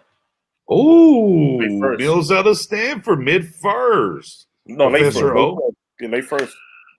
I don't think Spoonie's wrong. It may be Kellen Mond, it may be Davis Mills, but I think one of those teams, when you look at the Saints, Steelers, one of the teams later in the draft in the first round, I think are going to look at quarterbacks. So especially when they see what the talent pool is going to dry up quickly. I'm not even saying it to get Pitts to us. I still think there's going to be 2 trades in the first round, whether Pitts is there or not for us. Really? I do. Yeah. Yeah. I think one of those teams, because I think. Whoa. Let me rewind that. Let me rewind that back. So let me ask you this then, Professor O, just so we're clear. So everyone here now with everything that's happened today, Fields is going to be there. So are you counting that as a trade? Or are you thinking let it sticks and picks Fields at 4? No, I'm saying whatever Atlanta does, I still think there's going to be a team that trades up for a quarterback before us.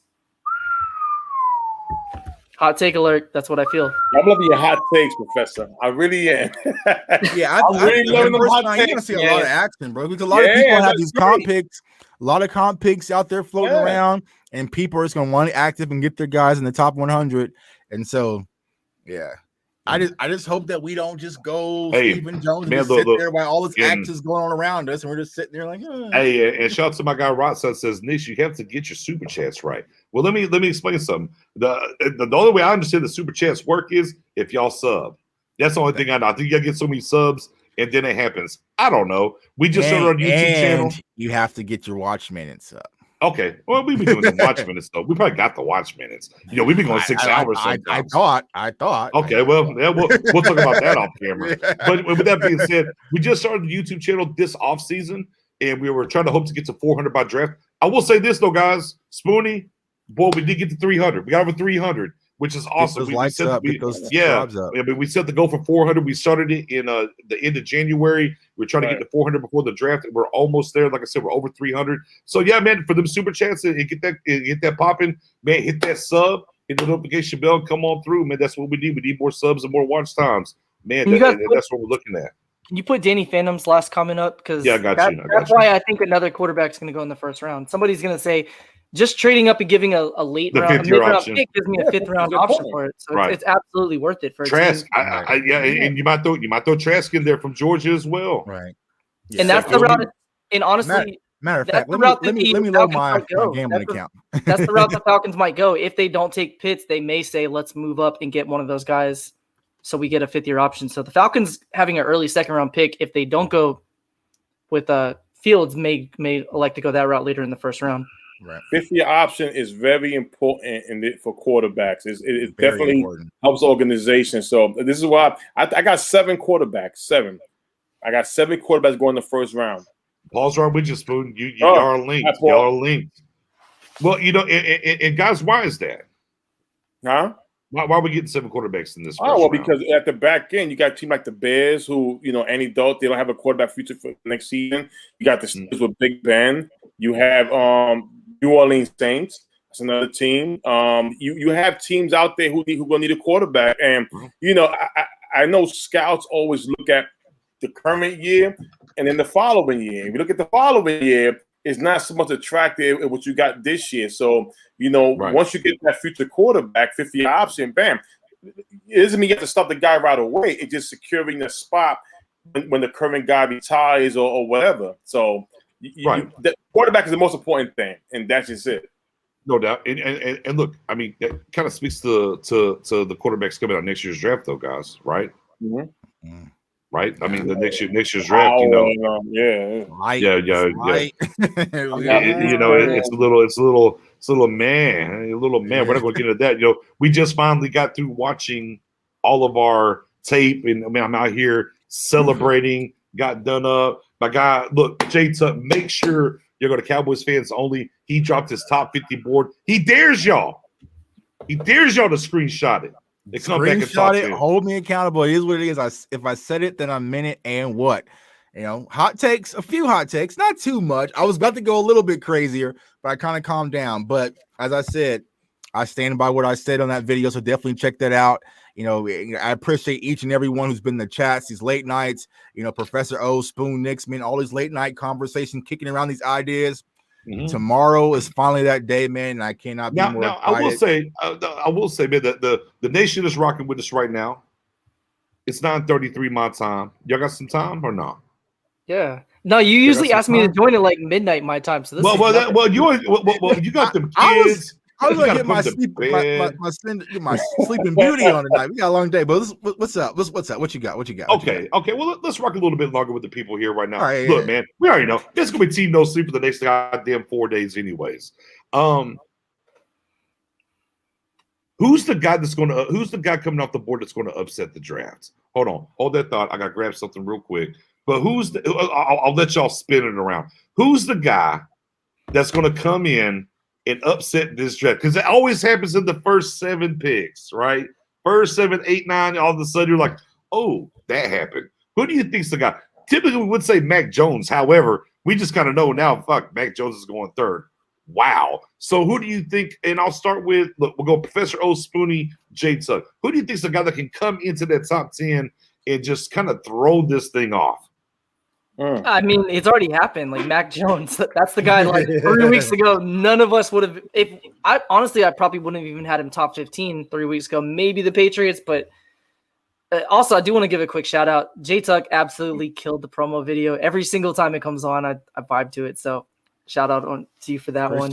Appreciate you. Well, actually, let's give it a run. Let's perfect segue. Let's see, because I can click buttons now too. So all right, Let's go. Promo video. Let's get bang. The Dallas Cowboys select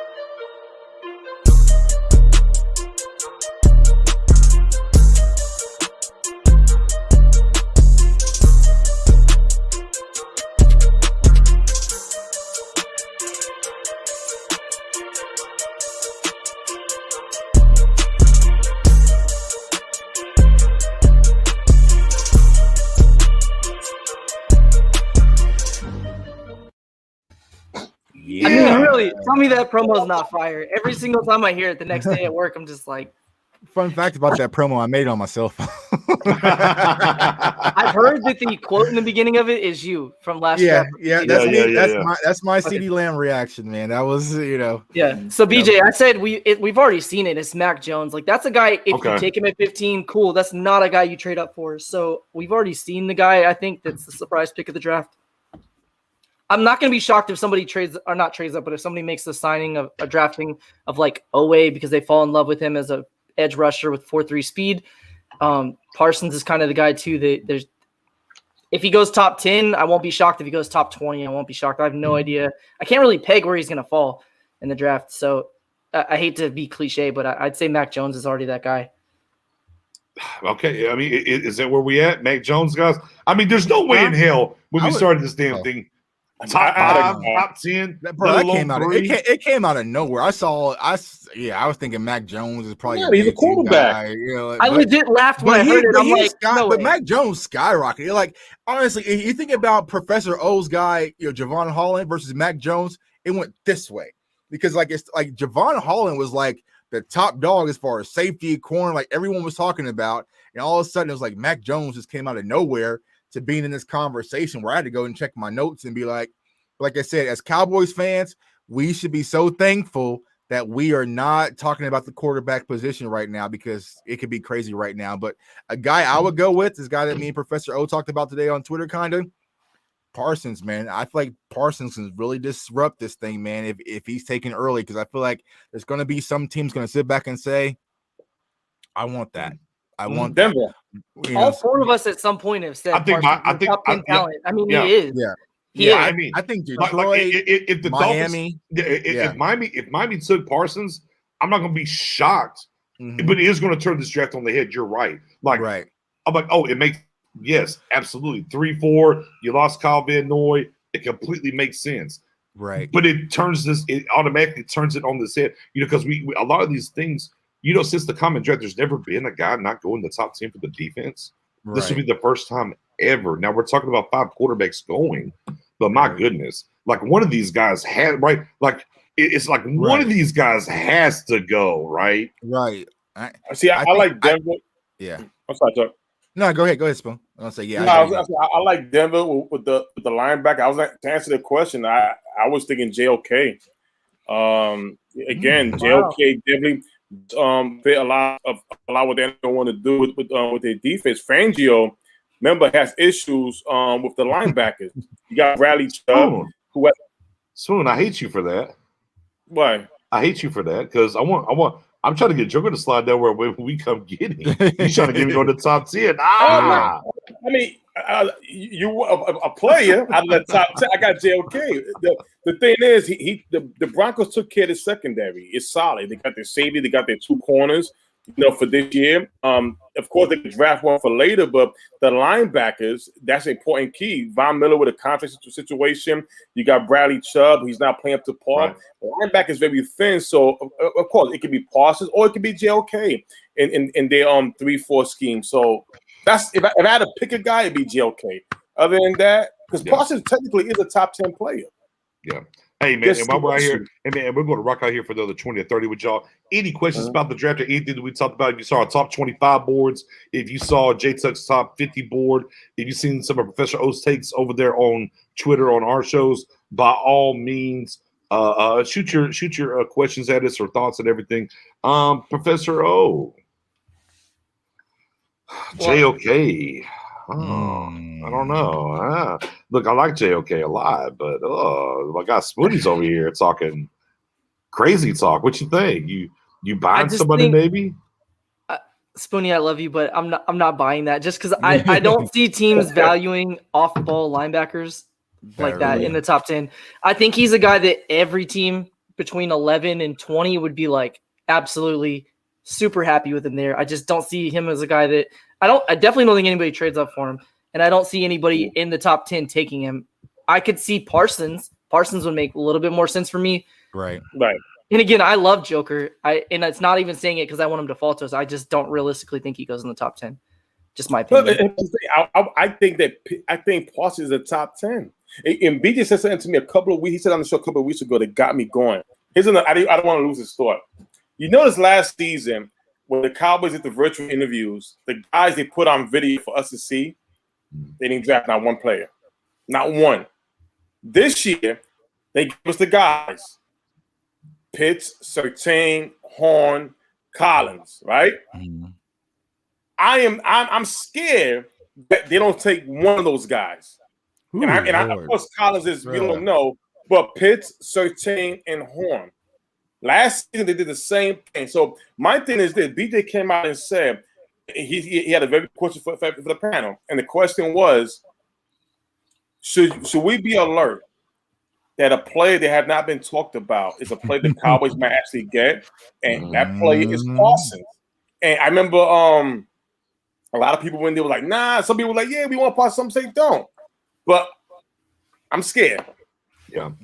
I like this right here. Danny Phantom. Yeah, Danny Phantom with the I want to know what surprise slider will be there at 44. Now, guys, I mean, we can kind of backdoor our draft here, right? We can kind of backdoor our draft here real quick, right? We sat there at 44 and Trevon M slid right to us. I mean, I think if we sat there and didn't do anything, right, and Trevon Moehrig was there at 44, we would all kind of be surprised. Is that fair? Yeah, that's fair. That's fair. Okay, but let's take him off the board. That's what happened this time, though. We'll take him off the board. Who do y'all think, to answer Danny Phantom's question, who do y'all think is the super slider that'll be there at 44? Spoon, I know you got a guy, so I'm going to let you go and get your guy and let you shoot your guy off first. Saleh Farley. Yeah. Saleh Farley will be there at 44. And I'm going to tell you another thing. Credit to my man Danny who put that question. That's a great question. Great question. Because I also have another guy who will be a surprise first-round pick that is going to benefit us that we can get somebody second round. Wide receiver Terrace Marshall from LSU. Mm-hmm. Watch him go. Watch him go in the late first round. Okay. Late first round. Okay. Jay Tuck. Yeah, I'm not going to say Caleb Farley like Spoon, but another cornerback who's had some injury history, and that's Greg Newsome. I feel like Greg Newsome with his injury history, lack of film, is a possibility that he could slide. Now, will he all the way to 44? I don't know, but he could possibly slide to the second round. I feel like, you kind of heard what Jerry was saying from his standpoint, medicals, and Newsome has had, frequent injuries throughout his career. So I feel like if there's a kind of a guy that could possibly slide and kind of be our Trayvon Diggs of this year, I feel like Greg Newsome might be that guy. So okay, Professor O, you got a guy that's going to slide to 44? I do. I was shaking my head because Tuck took it. I'm 100% on with him. That's all right. He's a guy. What I think we can agree. It's okay. We can agree. Yeah. I guess the same reason I could see Newsome falling is the same reason I could see Moehrig falling, because I don't think a lot of teams see a big separation between him and the next two safeties in the draft. And I think once you get past the top two cornerbacks, especially with Caleb Farley's injury history, I think that 3 through 6 cornerback range is kind of murky. So I don't think a team is like, we have to take this guy here. I think there's teams that are like, we could trade back for this guy. So I could see Newsome falling. He has durability issues, but his tape is great when he's healthy, and he looks like a starting cornerback. So I would agree with Jay Tuck. Right. I think there's a chance Barrymore falls, guys. I watched a lot of tape. I get that he's the quote unquote the consensus, right, defensive tackle to go get.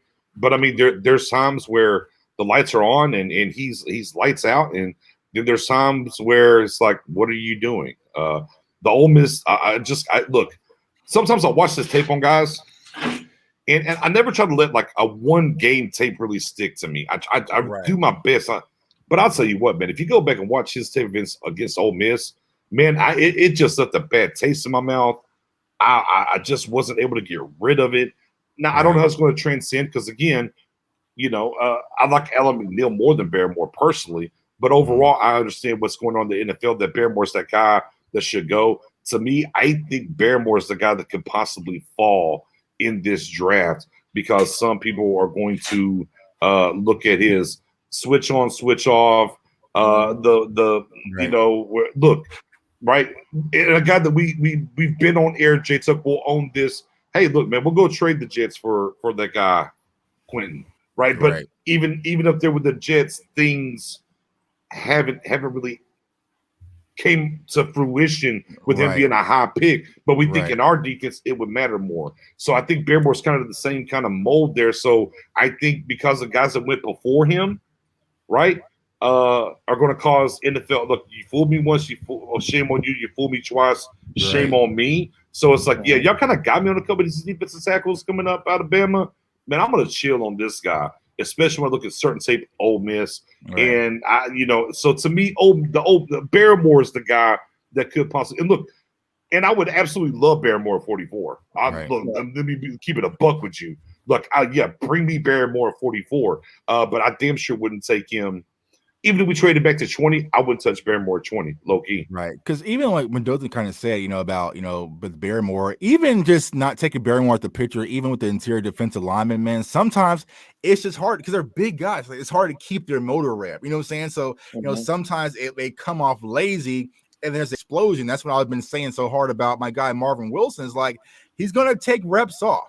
But sometimes those reps that he takes off are very critical as far as, where we're at in the game. Right. But when he finally gets rejuvenated and explodes, he's like, okay, there it is.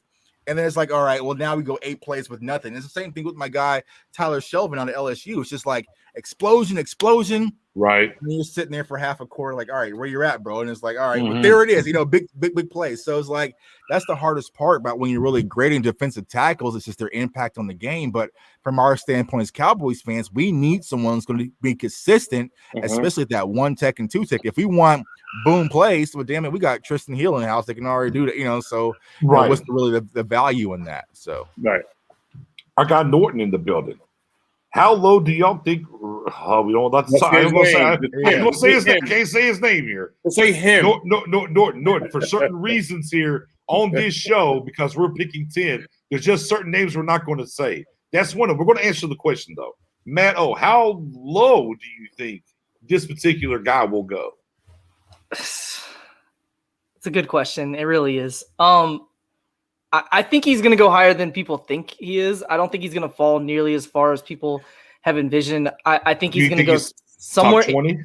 No, not top 20. Okay. But I think somewhere in that 20 to 27 range, roughly, somewhere in there, I could see somebody taking him. I think they're going to look at that 15.5 sack season and say, we don't care about the measurables. We don't care about the opt-out. We're going to snack him. And, I mean, pass rushers are a premium in this league. Let me ask you this. A team I would throw out there because I know people are linking cornerback like Caleb Farley.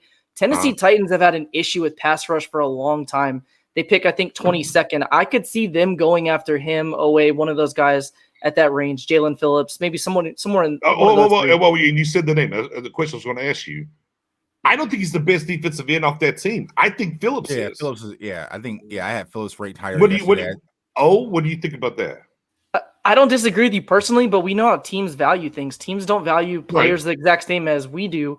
And I think somebody's going to fall in love with that 15.5 sack season and say, he's got that production. We have a need there. We can't rush the passer. He's got the measurables. That's what I think someone's going to do. So I personally, although second round seems likely, I personally think he's going to go somewhere in 20 to 25. Sid, we don't mention those names because we're picking at 10, and that's the one thing that would screw up our number 10. I know what he's talking about. I got his team. Hey, after you guys all answer, by the way, I have a question for you guys. I want to. I bet. Hold that go question. ahead and answer. But Baltimore again. You think Baltimore? Yeah, they lost Matt Judon. Fair enough.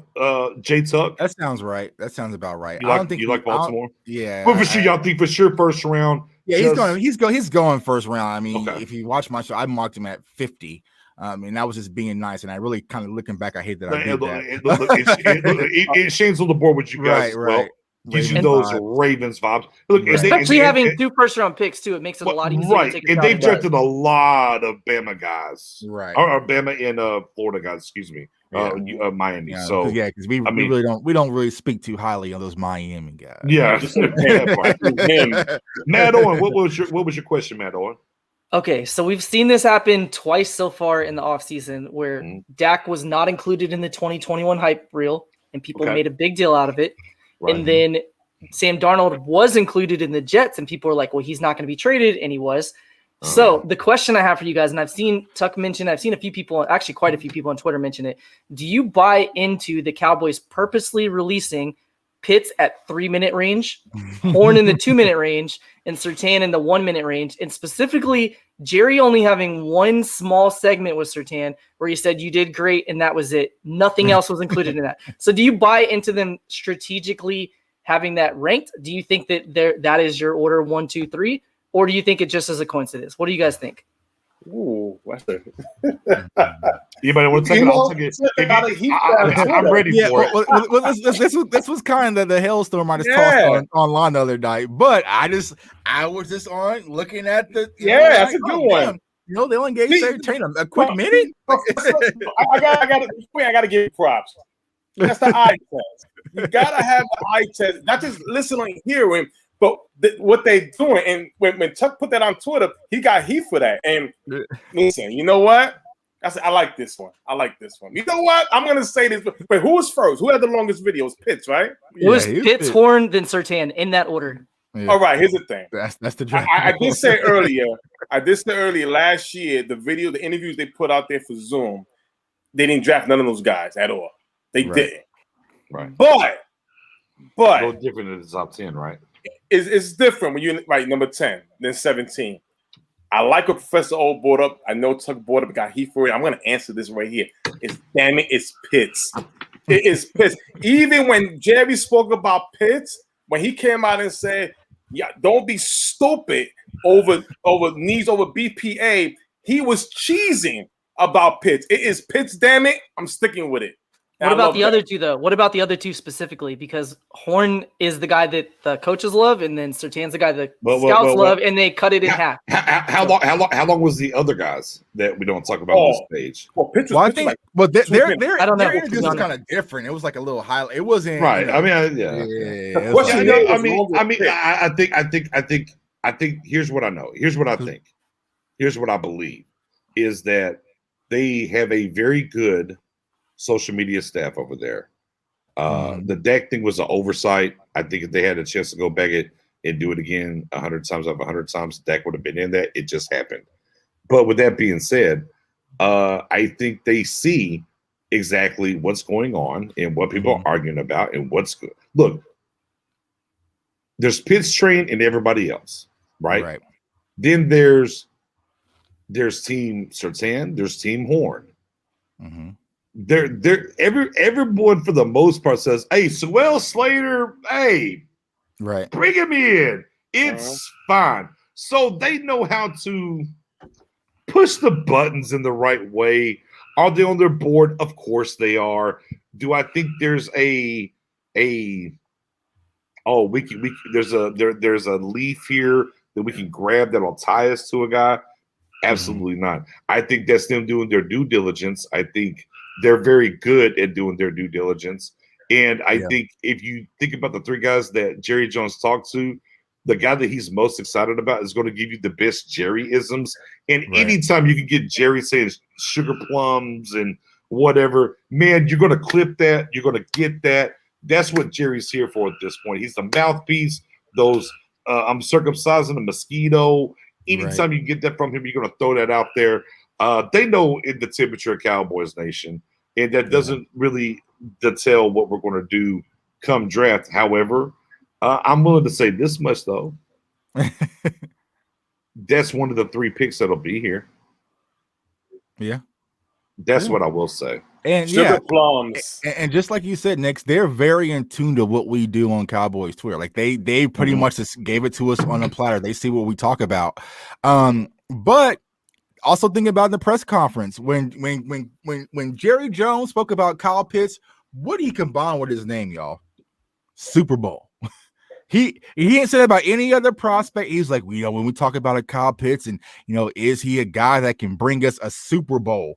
We know what Jerry's after. We know what excites him, and he kind of had to backtrack. He's like, I'm not infatuated, and Jerry, it's okay. We get it. They probably called you out on it, but yeah, I think the infatuation with Pitts is the number one priority. If he falls, I don't think the Cowboys are going to go crazy. Jay Tuck, let's go down. Look, let's go ahead and walk down. Look, we're the rabbit hole already. All right, Matt Owen drug us to the rabbit hole. So here we are. So to be fair, that was Tuck's comment. I just no, Professor O. If you said it out your mouth, it's yours now. Don't try to backtrack. We're ghostwriters for the Cowboys. Yeah. So here's the thing. The one thing that we've seen kind of panned around over the past 4 months and at the antithesis and wherever we're at, we all know, right? Let's call it spade a spade. I ain't seen nobody else say it. I ain't seen nobody else talk about it. We whisper about it here and there, the dark corners when the lights ain't on. Well, let's put the lights on and let's talk about it there, right? And look, I'm number one guy, and I've said it for a while. Jerry is a voice, and he has say at any point in time to a certain extent. He's just a voice. This is about Steven, Willie McClay, and these coaches. And look, if you got time, we're gonna do it tonight. Inbox me. I'll show you from 2013 to now how it's happened. If you're not paying attention, you're asleep at the wheel. But with that being said, there are those times when things come around, things happen, right? And you can pull up that old video. You can go back and pull up that War Room video whenever they took Greg Ellis and not Randy Moss, and there was no high fives, there was no fist bumps, there was no smiles. There was just people like, you could have cute what's the TikTok trend? The oh no, and that's what you could have zoomed into Jerry's face and seen. So I'll ask the question: does Jerry Jones look at Kyle Pitts versus any of these defensive prospects and say, I'm not trying to take Greg Ellis again when I gotta look, when I say this, obviously this kid is not Randy Moss. Let's pump the brakes, right? For us that are on the Pitts train, nobody here is saying, well, he's Megatron 2.0. Hold on, let me get there. Let me walk it out. We're not saying that's what his career is going to be, because you got to get to the league and show and prove. However, we can only judge these guys as they're coming in and what they're about. And this is the guy, the impact that you think about. So with that being said, when it comes to Jerry, do you not think a little bit here with whatever little power he might have, 84, little reminiscent, this guy versus these other quarterbacks, what do you think, guys? Do you think that sticks in this craw and matters to this draft or no? Do you think the Randy Moss draft matters in any way, shape, or form to Jerry Jones and what he thinks about, or even Stephen Jones and what they're thinking about in this draft? Do y'all think that has been any point of conversation of theirs about this draft at all? Do you think it even matters remotely to them? Yes. I was there. They were riots. I know you was there, Spoon. No, BJ, there was riots outside the Garden. Cowboys fans was fighting with any other fan. I'm snitching. I could snitch this years ago. I don't know names. Right. I was there. Because that's why Chan Gailey got fired the season right after. That's why Chan Gailey get out. When they took, again, Jerry Jones hung out with Moss. Deion Sanders and Michael Irvin hung out with Randy Moss. You will be a Cowboy, because the one thing that everybody keeps saying, that Jerry don't listen to nobody, but he does listen to everybody. He makes a final decision. There's a split. And when he did that, he was not happy. Hell, Vonnie Holiday was a better prospect than Greg Ellis. And I like Greg Ellis, but Vonnie Holiday went in number 23.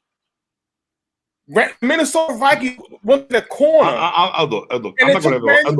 I'm not going to down talk of Greg Ellis as far as other defensive guys. Because my guy gave us 10 sacks, went to a 3-4, give us 10 sacks. Yeah, I'm just letting you know, Spoon. Right. No, he's solid, but my thing is we gotta keep it 100. That thing right there hurts, because right after that, when we played Randy Moss, he embarrassed us. Not because we only didn't draft him, we told him we're gonna draft you. And that's the key thing. And Jerry was not happy at all, because listening to everybody else, CeeDee Lamb, we all got excited because at the end of the day, that was another test. Now, the next test is, if you see the best player available and we're in a blessed situation that you got 5 quarterbacks going in front of you that's going to help you come down, have that man come down and play for that roster. Listen, we didn't get number 84 Randy Moss. We had a great number 84 with Jay Novacek. Damn it, Jerry pulled the effing trigger. If it costs you a third, don't be stupid. Don't be like your son. No, I'm sorry. I didn't mean that. I didn't mean like that. I just meant another kid. I'm getting high here. Pulled the move. Yes, it hurt us. And on top of that, if you want to win, go look at the Buccaneers and go look at the Chiefs. You think they care about having multiple weapons? No. Get Kyle Pitts. That's listen. All right. Here's the thing. Me and Spoon are raised under the Jerry Jones mantra, right? Yeah. And here is what Jerry Jones is thinking, right? Because they know the schedule, and I put this on Twitter. What better opening game you can have Dak Prescott first return at home versus Dan Quinn's former team. You have Kyle Pitts, someone who was tied to the Dallas Cowboys coming back to the Falcons in front of your stadium of 70,000. And what Jerry is thinking about right now is sitting back in that booth and watching Kyle Pitts.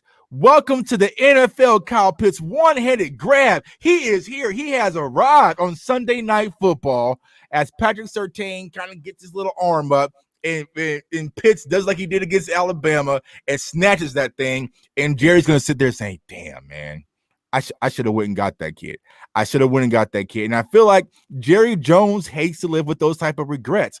And that's why I've been so vocal about if he gets within reach, Jerry Jones will be beating that desk. Like, let me just go get this kid, man, because he's so much more talented than these defensive prospects. We can address these in the other rounds. Like he even said the other day, Stephen Jones, can we get some value in free agency? And Stephen Jones probably said, no, we can't. All right. So I feel like Jerry Jones is all for Kyle Pitts. If it ain't going to be anybody in the offense, in the front office, it's going to be Jerry Jones on that Pitts train because he doesn't want to have that regret of sitting back watching him dominate in Atlanta, and you're sitting over here with one of these defensive guys saying, I should have did more to go get this kid. He doesn't like that. Paul. About the red zone. Hold on, Paul and Ryan, whatever question I missed, been running back. I just missed the question. Professor O, do you think the Moss versus Greg Ellis is mattering in this pick here? I do. I think it's hard not to consider it. And if we all chatted about it, you guys made some great points. The Dak Prescott signing press conference, there were two really telling comments that happened. One was when Jerry Jones looked at Stephen Jones and asked, how are you going to fix this team? And he said, I don't know, Stephen, how are you going to do it? The second one was when Jerry proudly, not hesitantly, proudly said, the best decisions I've made in my career, I had to overpay for. I'm not saying that he's going to trade up to 4 or anything crazy, but if it's within reach, I think Jerry Jones would absolutely say he's going to sell tickets. He's going to get excitement about the team. He's going to give us a realistic, legit offense that could make us contenders. And I don't think he looks at any of the defensive players available or even the offensive tackles and say they're better than Kyle Pitts. So if he's within reason, he'll overpay and later on say that was one of the better decisions of my career. Hold on. Look, as we have this, I'll let you go. Ryan, I got your question. We'll get to it here in just a second. If that's where we're at, right? And that's where we're at, and that's what we're talking about. And look, we talked about this in different ways, whether it's red zone, this, that, the third, impact for everybody else. Your dime and nickel defenses, good luck. Who are you going to guard? It's going to free up Zeke, the whole 9. Then explain to me, guys, real quick, why shouldn't we be going up to 4 there? I agree. You know me. No. I'm just keeping a buck here. Yeah, I'm just keeping a buck here. If we all believe it's that big of a difference, right, in this team, why would we be out going from 10 to 4? I think they're calling the Falcons bluff. I feel like. I agree. I agree. Okay. Listen. I'm gonna explain this to y'all. Oh shit! Hold on. Let me get Smooth this time. When I was Smooth ready, hey, we're gonna get to that question, Ron. I got your question. Go ahead, Spoon. Spoon, go ahead, sir. Get the water, man. Go ahead, Spoon. Get that water. Let me explain this to y'all. Did a mock draft a couple of weeks ago. We got 36. Spoon. We got 36 people watching. If it drops to 30, I gotta cut you. We did a mock draft. Professor O came out and said, I understand, and I remember this very clearly. I understand that we're pretty much bad in the defense, especially in the secondary. But how good are we in the red zone? Kyle Pitts solves all of that. Every single thing. Why, Danny? Go ahead, Joe. Go ahead. Smith. Understand this. Been going to the draft live for years. Now, what we see on TV, right now it's Candyland. This is Candyland draft. This is the time with the families together, everything. This is how the NFL made it. But back then, it was wild. If your team had a bad player and you went outside that garden or Radio City, there were hands being thrown. It was crazy. That night when Randy Moss was passed on, I swear, God, I've never seen the action that I've seen before. That night, thrown to the floor, bottles being thrown, all types of stuff, all because the guy that everybody wanted, and it was destined to wear that uniform, we didn't take. Now, everybody's so caught up with rounds and first round pick. If you go to average on every team, how many guys make the team out of dime picks? How many guys? Is the team that chooses to have those guys. Now, we've seen the Dallas Cowboys the last couple of years choosing to play all their draft picks. And how many of them really pan out of all the picks? Maybe 3 to 4 out of a 7 to 8 draft thing. So you mean to tell me that Kyle Pitts is not worth, if the Cowboys want to give a 3rd and a 4th to move up a couple of spots because we want to stay here and just be so content and settle and not understand that guess what? There's problems all over this team. It's not just defense. Offensively, there's questions coming up. Michael Gallup's contract. We don't know if it's gonna be, or maybe Amari Cooper. They want to move on from him. Cedric Wilson. There's a lot of question marks on offense too, just like defense. At the end of the day, you get the best player available. You know who's important? We're not important. Dak Prescott's important. The quarterback we just paid. We got to make sure that we keep feeding him weapons. How dare y'all not want to even give this man more weapons? Y'all want to sit here and talk about the defense. You think one player that we pick in the top 10 is going to solve the defensive problems? No. But I tell you one thing, the same way Pat Mahomes and the Chiefs won, they didn't have a top 10 defense. Their defense was ranked number 15. But their offense kept on scoring points. The offense scored so many points that the opposing offense had to change up their scheme, which favored the defense. That's how it works. So in my case right here, what I'm saying is you go up and then you get the best man available. BPA. F that needs. Because come game 1, if we play a Kyle Pitts and he scores a touchdown on a certain on home, I guarantee you everybody in this panel will change their scheme. But you know what? We're dumb. We should have took Kyle Pitts instead. There's no you give me, as Troy Aikman says, man amongst boys. Is there a Ramsey here? Think about it. Before this mock draft even started, Caleb Farley here was the best corner. So you mean to tell me I'm gonna settle for a player who benefited off of the top player being hurt? Are we serious? Why? If Kyle Pitts is the best player in the draft, why are we settling for the best player in the position who's not even higher than Kyle Pitts or not even top 10 in the board? I'll tell you what, guys. I'll tell you what. Look, and we started this, and let me keep it a buck here, boy. There's a lot of people preaching with you. I'm gonna bring this up from Danny Fan. Look, and Ryan, I still got y'all's question on deck. Don't worry. And Danny said it's been almost a decade since the Cowboys traded up in the first round, right? That would be traded up for a cornerback, right? No. The cornerback, Mo Claiborne. Mo Claiborne, yeah. Right? They're more disciplined now, and which is fair, absolutely, unequivocally, it's fair, and that's the Stephen Jones way. They did it, but now, right? Well, that was before.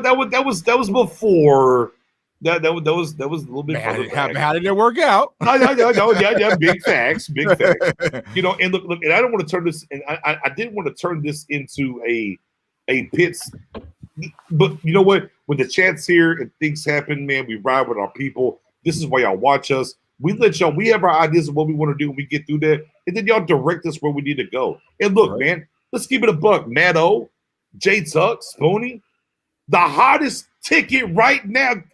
Get that shirt. This ticket right now, less than 24 hours away. Is this Pitts coming or not? Yes. So at the end of the day, we got to start asking the right questions. Why not Pitts? We get so much on Twitter and Facebook and IG. Why Pitts or Pitts ain't going to be there? It's time to split. Why not? Why isn't Jerry going to go do something? So wait a minute. Let's full pause for a second. All of a sudden, everybody buys into Atlanta getting Pitts now. But they tell us we can't take a Pitts at 10 because of everything we have. Look at all the shit they got. They're taking a Pitts right now? Like, bro, let's keep it a bug. Like, if we're being par for the course, what me and Jay Tucker said for a while. I mean, if you don't like Pitts, just say that. Right, just say it. Just say that. On social don't media. don't move the goalposts. Just say it. On the same token, as we're talking about Pitts and what can be and mean for this offense going forward, when you have 10 picks, you only have $7.4 million for the rest of these draft prospects. Why would you not give up a third to go get him? Like, what are we talking about, bud? Like low key. Let's take it away. If we're talking about, you can have Moss, right? Or Mr. Look, I love my guy Greg Ellis. Yeah, we love him. We love Greg. But if I could have just given him a third to get Moss, who doesn't do that? Moss, let me tell you something, man. And somehow that's a problem, Professor O. I mean, so you asked the question. We kind of went down a rabbit hole, but you asked the question: if Pitts is the guy, why would we not move up to 4 for him? So hypothetically, just throwing it out there for you guys because that's what we do here. 10 and 75 gets you to 7. What about 10, 75, and Gallup? If the Falcons are looking at adding a receiver anyways, and they're looking at maybe moving on from Julio, would they not want to go with a younger wide receiver who they could pair with Ridley, sign him to a long-term deal, probably save money from what Julio Jones is getting? Would that perk your ears up if you're Atlanta? I don't know. I mean, you don't know until you make the call. So, Danny, you had not only you had 2 different starters from last year's draft in Gallimore and Trayvon Diggs. We just did it last year. Trayvon Diggs, and they were perfectly fine. So you can do that again with higher picks this year than where you were at last year. Why do y'all think my this argument number to 10 that. pick is But go ahead there, all of our problems defensively? I have no clue. I have no clue. I'm sorry, P.O. My bad. Excuse me. no, that's it. I do want to make a comment, too, with what Jay Tuck said. So people say, we have to go defense at number 10, and Jay Tuck's point was, why is number 10 going to solve our defense? So the argument, one of the big arguments for Horn is, well, his mentality, the swagger, the dog mentality. Right. South Carolina wasn't good with him. Right. And then the other argument against Surtain is, well, he had all those guys around him. So if one's not good with him and the other's only good because of who's around him, why is either one worth taking at 10? That's the question you got to circle back to. Right. And here's the thing with Horn. Let's be honest. Great one. Y'all like J.C. Horn because he's Jalen Ramsey-ish, right? He's a knockoff brand Jalen Ramsey. Well, why not let's just wait until possibly the second round and we can get a cornerback from the actual manufacturer who made Jalen Ramsey in Asante Samuel Jr. Right. Oh, like, well. You know what I'm saying? DBU. If we're going to keep it bucket and really go get DBU, the same techniques. I mean, all J.C. Horn did for a lot of people to jump on the train, because our guy Mendoza talked about this before anybody. He posted a workout video with Jalen Ramsey and wore a Cowboys hat. Now he was everyone's favorite. That's all it took. That's all it took. So every quarterback coming out next year, work out with Jalen Ramsey, but let's not act like he's the end-all, be-all. You guys will hate J.C. Horn a lot quicker, actually, than you're going to hate Patrick Surtain, because he's going to be all over the place. You know what I'm saying? Like, so I'm just going to say real quick, right. I'd be more excited, and this is hot take if you want to not. I'm more excited with Samuel at 44 than I am at Horn at 10. Exactly.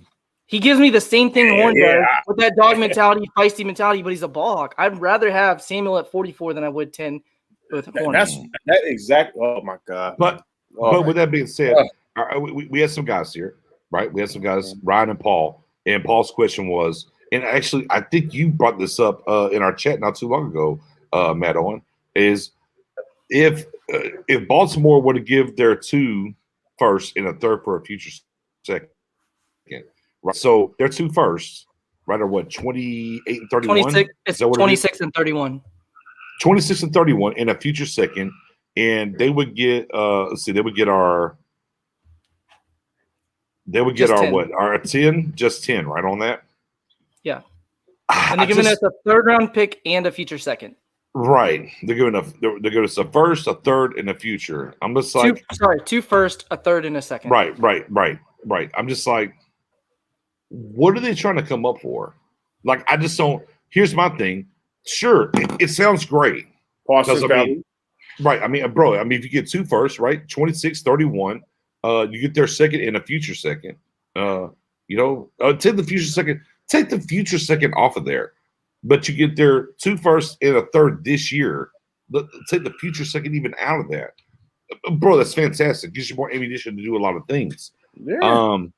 But my problem, and here's my thing with that question, is this. What are they coming up for? Go ahead. Oh, yeah. Go ahead. So I've seen this tossed around, and the comment actually the entire trade idea comes from Harbaugh saying, and it was a direct quote from him saying, "We like to look at our team with that college mentality of next man up. We're churning through players. We're not giving out big deals. They're not a team that signs big name free agents. They kind of let players go."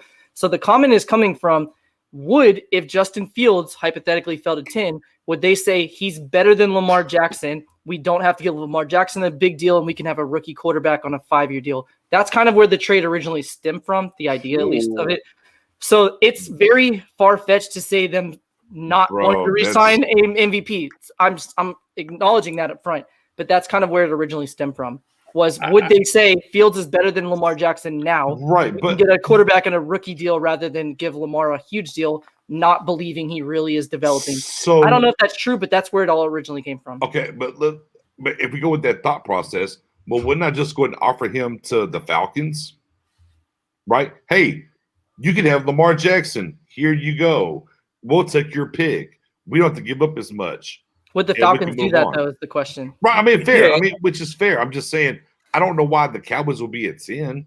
Like, look, let's be clear. Fields ain't going to make it to 10. I'll stand on that right now. Fields won't make it to 10. Yeah. Lance might, but I don't know that they would they trade up that far for a wide receiver for Lamar? Do we think? No. I don't think so, because they're probably going to get a guy like Bateman's probably going to be available. Elijah Moore's going to be available potentially in that range. Maybe Kadarius Toney. So there's 3 or 4 guys right there. I don't see Baltimore moving on from Lamar Jackson personally, but if they would, it would have to be for a quarterback to move that far up. Plus, that wouldn't fix our defense, right? Because why would a defensive player at 26 and 31 fix our defense, but a player at 44 not fix our defense? Well, if you're getting 26 and 31, you could potentially get maybe Zaven Collins, Nick Bolton, or maybe Merrick, and then a cornerback. But according to a lot of these people, the pick at 10, that's the end all be all. Like that's fair. So what's the difference? A few slots back from 31, 26 and 31. So is it pretty much getting 2 players? Nah, I feel like the Cowboys wouldn't take that because you run the opportunity to miss out on the quality guys. Like I said, even though there's going to be some depth guys right there, if you really want that impact person who can really swing things for you, because let's be honest, the Cowboys shouldn't be drafting top 10 the first damn place. So we're really in a position where we can get a guy that can really push us over the edge. And I feel like offensively, there's a lot of guys that can do that for us defensively. And so it's like, if I would rather stay back at 10 and go get me Rashawn Slater and call it good, and we'll come back at 44 versus me trying to get back, get a Zaven Collins, figure out, okay, so how the hell 270 pounds of him. Right, 270 pounds. Okay, so how do I fit him in here? I really don't know. You get my bad, Spoon. Get a Trayvon Moore, but he has some limitations, and be like, we're good. Like, nah. I feel like if you get Zaven Collins and Trayvon Moore, Rashawn Slater gives us more impact than both of those two combined. Perfect. Real quick, Big Boss Man asked, Matt Ryan's contract's the issue for the Falcons. So if they June 1st cut him next year, they save $23.75 million that year and $28 million the following year. So they actually saved $51 million over 2 years by June 1st cutting him next offseason. Yeah. So they could draft any quarterback they want, first, second round, whatever, and move on next year with they're going to take dead money either way, but they're going to save a lot more money on the cap than they would by spending it. Right. So here we are. The finish line. All, 200 plus, guys' tapes we've watched. different things. Which Jay Tuck surprised me on this top board. He's been a Chase guy. He put Pitts number 1. Did surprise me. Well, he doesn't have a Chase Train T-shirt, so. No, but even with that being said, he has been. What we know, I will take Chase over Pitts. So no ifs or buts. So I want to go around to Professor O and Spoonie. Just give me your top. Who's your top 5 recruits? Who's your top 5 right now? My top 5 overall, or the top 5 for Dallas? Just to be top clear. 5. You can do both if you want to. How about that? Well, no, just to be clear, I mean like top 5 picks for the Cowboys, like right. Top 5 on the board for NFL wise, and top 5 for the Cowboys if you want to do it that way. Yeah, I'm not gonna do the top 5 overall because there's no reason. I mean, Spoonie did it. Quarterbacks. There's no reason to mention the quarterbacks, but I feel like it's really hard to argue that the top 5 is not the 2 offensive tackles, Pitts, and the 2 cornerbacks. So that's Slater, Sewell, Surtain, Horn, and Pitts. That has to be the top 5 overall for the Cowboys. Is that your rank on them? In that order? No. I have Pitts. Oh, sorry. Do you want me to give you my order of those top 5? Your order, your top 5. No problem. So I have Pitts, Surtain, Slater, Sewell, Horn in that order, personally. Spoonie? I'm the same. Same in the head. Exact same. Jay Tuck? And I got Pitts, Chase, Slater, Samuel, Horn. I like it. No, I like it. Yeah. I mean, for me, Pitts number 1 for sure. I got Pitts, Slater. Well, I guess I would have Sewell in there. I would have Sewell after Slater, but yeah. Yeah, I got Pitts, Slater. Damn, I got to put it in pen finally. For the Cowboys, Surtain, Horn, and in the pen finally. Oh, so and then Sewell at 5. Man, it is. I don't. No, I mean my guy Paz has been on. Man, he wants Parsons so bad at 10. That's his number 1 guy. He wants him. Matt O. Look. I know Spoonie, Jay Tuck, me. We've all talked about Parsons a lot. Owen, let me let you give your chance to talk about Parsons a little bit here. I mean, truthfully, I don't really have a lot to say about him. He's a top 10 talent. If we took him just based on talent, nothing off the field, I get it. I'm just afraid the off the field stuff. And again, to Jay Tuck's point earlier, the stuff he has, you can overlook and say, when I say earlier, I'm talking about Twitter, not here in the video, but the stuff he's done, you can say, well, he was young, made bad decisions. I'm just afraid of the effect that happens when you play for Dallas. Everything gets amplified. It's not a big deal if he goes to Green Bay or goes to Buffalo Bills. But in Dallas, suddenly people are like, well, he did this, this, and this, and this before he even got there. So if he makes any slip up at all, it just gets amplified. And then look at Roger Goodell with possible suspensions, and he has suspended players for stuff that happened in college. I don't know if it'll even go that far. If you're talking just pure top 10 talent, I'd have no problem drafting him.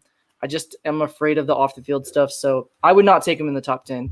And again, I really don't care about the age personally, because I still look at it as what's going to happen from a media perspective, a PR perspective, right. And I don't think Dallas would touch him.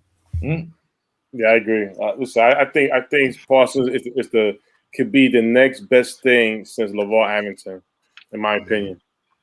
I'm scared of the off the field stuff. Well, with that being said, man, here's our stamp it to fame. Or we put it in. The Cowboys will do this, sicking and picking as the board fell. J.C. Hornets in. Trevon Morik at 44. J2 Philly at 75. Chaz Surratt, we get this little linebacker help at 99. Adrian Ely, offensive tackle help. My goodness, the War Daddy, Marvin Wilson at 138.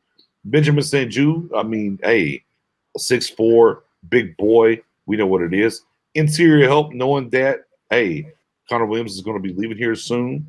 Sam Ehlinger to battle within that bottom three of quarterbacks for the backup. And then, hey, man, little special team boomer bus. Puka Williams. We're stamping it, putting our name beside it. The whole 9. Whew, guys. Then we're here. We're here. So, quick question for you guys. So, we'll take the first round pick off the board. I think I know Okay. J Tuck's guy. I think it's on Asante Samuel Jr., but I'm interested to see. So, outside of the first round, rounds 2 through 7, who's the one guy that if the Cowboys draft, you're going to be super fired up over? Who is that? Ooh, that's a good one. Tony? Who? If he's In there, chat, let us know Collins. too. Who's it for the Xavier chat? Collins. Xavier Collins. For me, he didn't make it on our board, unfortunately. But if Darius Washington ends up on this team and drafted, I'm losing my mind. That would be the guy for me. Is a Darius Washington from TCU. Low key, I think he's probably the best. I think he'll turn out to be the best natural center field free safety in this draft. I would be super excited if we got Cisco as well. Outside of Washington and Cisco, I would give you Bolton, man. Look, if we get Bolton, 2nd, 3rd round, I'm super stoked there. Alan McNeil's another guy that I'm super excited about. I'll be honest, 270, Spoonie, I'm sorry. I love you. I'm about to hit you with the sweet chin music and Xavier Collins at 270. I don't want to see Xavier Collins in Dallas. I'm sorry. I'm all the way out on Xavier Collins. I know he did 3-4 passes. Yeah. I'm all the way out on that. But I mean, that's the guy I'm all the way out on that I might have been good on earlier. So Bolton, Washington, Cisco, 3 guys outside of the first round pick. That, man, if we landed those guys, and look, I'll tell you what, I got that J Tuck taught me into. Because I've been the Anthony Schwartz guy the entire time. Flash. I'm an Anthony Schwartz guy. I love Flash. I've talked about him. Said, look, nobody pays attention. I talk about a bunch of guys since January. It always pertains to the first round pick in Pitts. Right. I was a Schwartz guy in January as well. Right. However, boy, I mean, that gum son just kept needling me and doing things. I was like, let me go look again. Let me go watch. And then make shout out to my wife, my brother-in-law. He was a wide receiver to play for FSU. He's got the big ring. Shout out to my guy Jones in the building, Gian. So yeah, man, I would be super stoked somewhere if the wide receiver isn't Schwartz. If it's Scary Terry, bring it on. I'm excited. I'm no-blooded for that pick. How about that? There you go. There you go, man. All right, Tuck, who do you have? Yeah, I mean, of course, you already nailed it, man. Asante Samuel Jr. would be my jump on the couch guy day 2. Hell, day 1, to be honest with you. So Asante Samuel. Actually, let me ask you this, Tuck. You put him number 1. Mm-hmm. Man, let's brass tacks this shit real quick. Because we had the death scenario, right? And we're talking about Horn and Surtain gone. We're sitting at 10. Take Samuel at 10. Yeah, absolutely, I would, and not look back. I wouldn't My hesitate. man. It's like you're getting everything that you want. I mean, the only thing that's really separating him is his height, the height requirement. Like, you cannot sit there and tell me that J.C. Horn is a better football player, a better corner than Asante Samuel Jr. When we mentioned J.C. Horn months ago, people called me crazy on Twitter. Right. And I could be a jackass and pull up those receipts, but everyone's like, no, oh, hell no, J.C. Horn, Bob. But as soon as Caleb Farley had the deadlifting injury, now he's everyone's favorite. And so it's like, no, I would definitely take Asante Samuel Jr. over either corners. And that's why I've been saying it so vocally, man, I'm kind of out on corner at 10 because I couldn't rationalize taking these 2 guys because Horn and Surtain do not read top 10 corner to me. I'm just sorry. Mm-hmm. Now, it's probably for me because I've been doing so much research and film watching. If I kind of just went with the flow, I kind of been more for these guys. But when I watch them, it doesn't scream top 10 for me. Asante Samuel Jr. can give me everything these guys can give me, plus a little bit more because he can play free safety. But another guy you mentioned, Nick Bolton. That's a guy. He's high on my linebacker list, man, I would definitely have Nick Bolton, Darius Washington, but I'll also say Jamin Davis, man. I feel like Jamin Davis. Oh, good name there. Jamin Davis. I feel like that's a skill, man. A 3-down linebacker. Let me ask you that. Hold on. Let me pivot on that. I don't get to answer my own question. Oh, no. I'll get you. Danny Phantom. Yes, you can. Yes, you can. Danny Phantom. When I say Schwartz, I mean way later in the draft. I ain't talking about knowing the first 3 rounds. I'm talking later. I want that 4.26 speed, like in round, like the end of round 4, maybe round 5. I'm not definitely talking about the 10th overall pick. Answer your question, because my guy brought something up, and that's a good point. But go ahead, Professor. Answer your question. I'm sorry. Okay, so the talk of the draft for the cornerbacks for the Cowboys. Well, let me get there. He's definitely on my top 3. So I'll sell you on him in a second. So my argument for why I like Caleb Farley over Surtain and Horn has always been. We're not even going Caleb Farley. No, you're good. I'm gonna give you the low. No, you started there. You gotta get the solo. I'm going there for a reason. So the reason I was Caleb Farley over Horn and Surtain was because of what he provides from a takeaway aspect. He's a turnover machine. He got 6 interceptions in 23 starts. Those other 2 got 6 interceptions in 70 starts combined. Tuck swayed me 100% on Asante Samuel, and I'll give him all his flowers for it. So the reason people like Horn and the reason I like Farley, if you combine them, that's what Samuel gives you. You can get him at 44. So why am I taking a cornerback at 10? That's where I'm coming from. So Surtain Jr., or sorry, not Surtain, Samuel Jr. 100% is on my top 3 now. Javon Holland, because I look at him and I'm like, he played deep free safety. He played nickel safety, slot corner, however you want to look at it, and was PFF's top graded guy 2 years in a row, 18 and 19 in the slot. He got 9 interceptions in 22 starts, I believe. He's a ball hawk. He can return the ball. I'm like, that's a dude. If we can land him, I don't care if it's at 44, 75, I'm stoked about. And I brought that word up for a reason because I'm a Georgia fan and I love Eric Stokes. 4.25 40. Got 4 interceptions last year, took 2 of them back to the house. We need defensive back help. I'm going defensive back with 3 straight picks. If we get any of those 3 guys, I'm stoked tomorrow. And I use that word intentionally. So let me put it in the chat because they kind of think I'm biased. If you could have the next Jalen Ramsey, I say Byron Jones or Jair Alexander, which one would you take? So those out one more time. So, Byron Jones, Jair Alexander. Jalen Ramsey.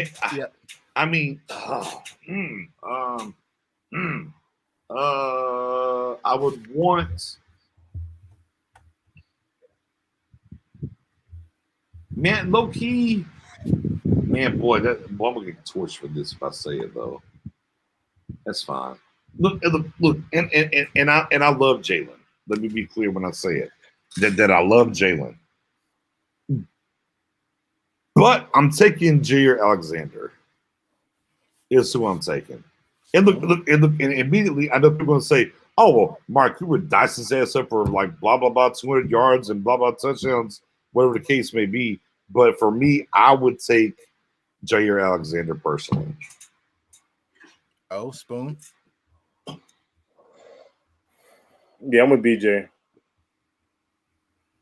Alexander. Professor O?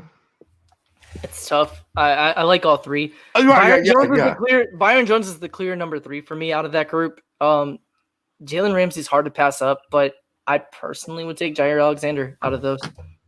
And I rest my case, Your Honor. No further questions.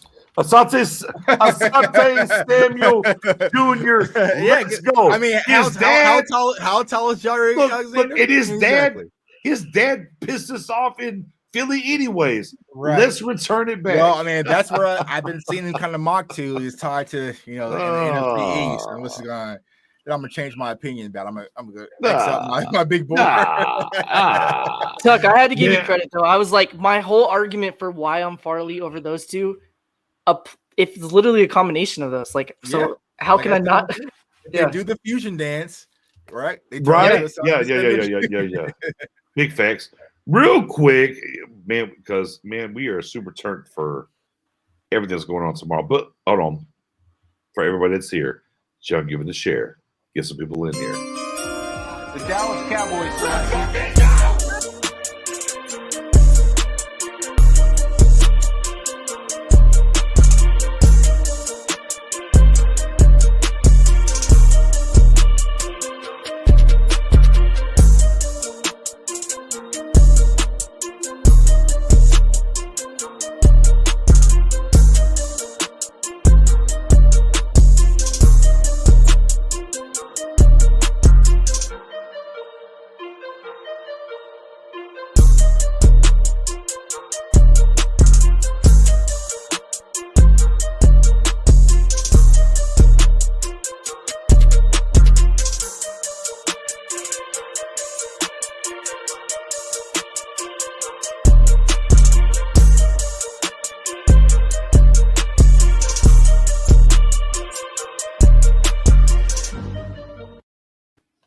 Yeah, man. Make sure you are logged in. Cowboys fans only YouTube, Star Game Podcast YouTube. Oh, he ain't put it out on them. Lord have mercy. Make sure Facebook as well for Stargame. Man, we're going to be running live on all channels, full speed ahead. We got giveaways to be that are going to happen. Right? We have we're going to be bring people on. Matt Owen's going to be in the building. Spoonie's going to be in the building. Jay Tuck, Mary Ella. We're going to have some extra guests in this thing. We're going to start. We starting at 6 Central tomorrow. Is that where we're at, guys? Tomorrow? I think 6 Central will be cool. Yeah, I think the hour before the draft starts, right? We'll be on an hour before the draft starts for sure. If you're rocking in the first hour, you'll get a chance for a giveaway. But you got to be in the first hour. We have a special first hour giveaway. Man, we're gonna be rocking out doing our thing all weekend long, man. We appreciate y'all, man. The pencils are down. It's all in ink. The pens are down. You know, we came back and forth. We've done everything. Man, it's been man. I couldn't pick better people to do it with. We push. Right. Here's what y'all don't know, man. We push each other very hard behind the scenes, to get to what we do here. They give y'all these different takes and whatnot to bring it to you. So, with that being said, unequivocally, let me roll the red carpet out for those that don't know where to find everybody at. J Tuck. Yeah, man, I agree, man. Like I said, you guys have really pushed us to the limits, man, with this draft. This is the deepest I've ever dove in. I mean, it's hard because, like, the Cowboys got 10 damn picks. Like, bro, it's another damn pick we got. And so, yeah, man, but I appreciate all the support, man, for everyone rocking with us throughout this entire process, man. I feel like I'm fully equipped, man. My knowledge is growing, but I couldn't have done that with each and every one of you on this panel and also, in the group. So, of course, y'all can follow me on Twitter at JTuck151. And then on my channel, of course, Cowboys fans only. And then I will be doing a quick segment tomorrow with the United Kingdom, like our friends from the UK, man. So they're doing a huge show tomorrow for a great charity. What time you on? A lot of special guests. I'll be on at 5:30 tomorrow, 5:30 Central, but there'll be some other people on. So it's going to be a fun show. And then after that, we're going to come in here, start gang it up, CFO it up, and get ready for the draft, man. Giveaways, all sorts of fun stuff, breakdowns. It's going to be a fun time, man. I'm not going to be drinking White Claw, man. Tomorrow's a Ciroc time today, man. But hey, man, Ciroc boys in the building. Yeah, we're gonna Ciroc it up, big bottles, man. I'm gonna be in the living room stretched out. I can't wait, man. So it's gonna be a fun day, and I can't wait to share that with all of y'all. In case y'all don't know, if we do take pits, by the way, White Claw. Whoa, no, Professor O. Is shotgunning. Oh yeah, I forgot about that bet. Yeah, if we take pits at 10, or look, if you even trade up, if we select pits, Professor O, what you doing? What you shotgunning? What's your IPA choice? I'm an IPA guy. I'll let the chat pick. I don't really care. We have New Belgium Voodoo Ranger. Oh, sorry. There we go. Voodoo Ranger. Okay. This is for the record, this is a 19-ounce beer, so I will shotgun the whole damn thing.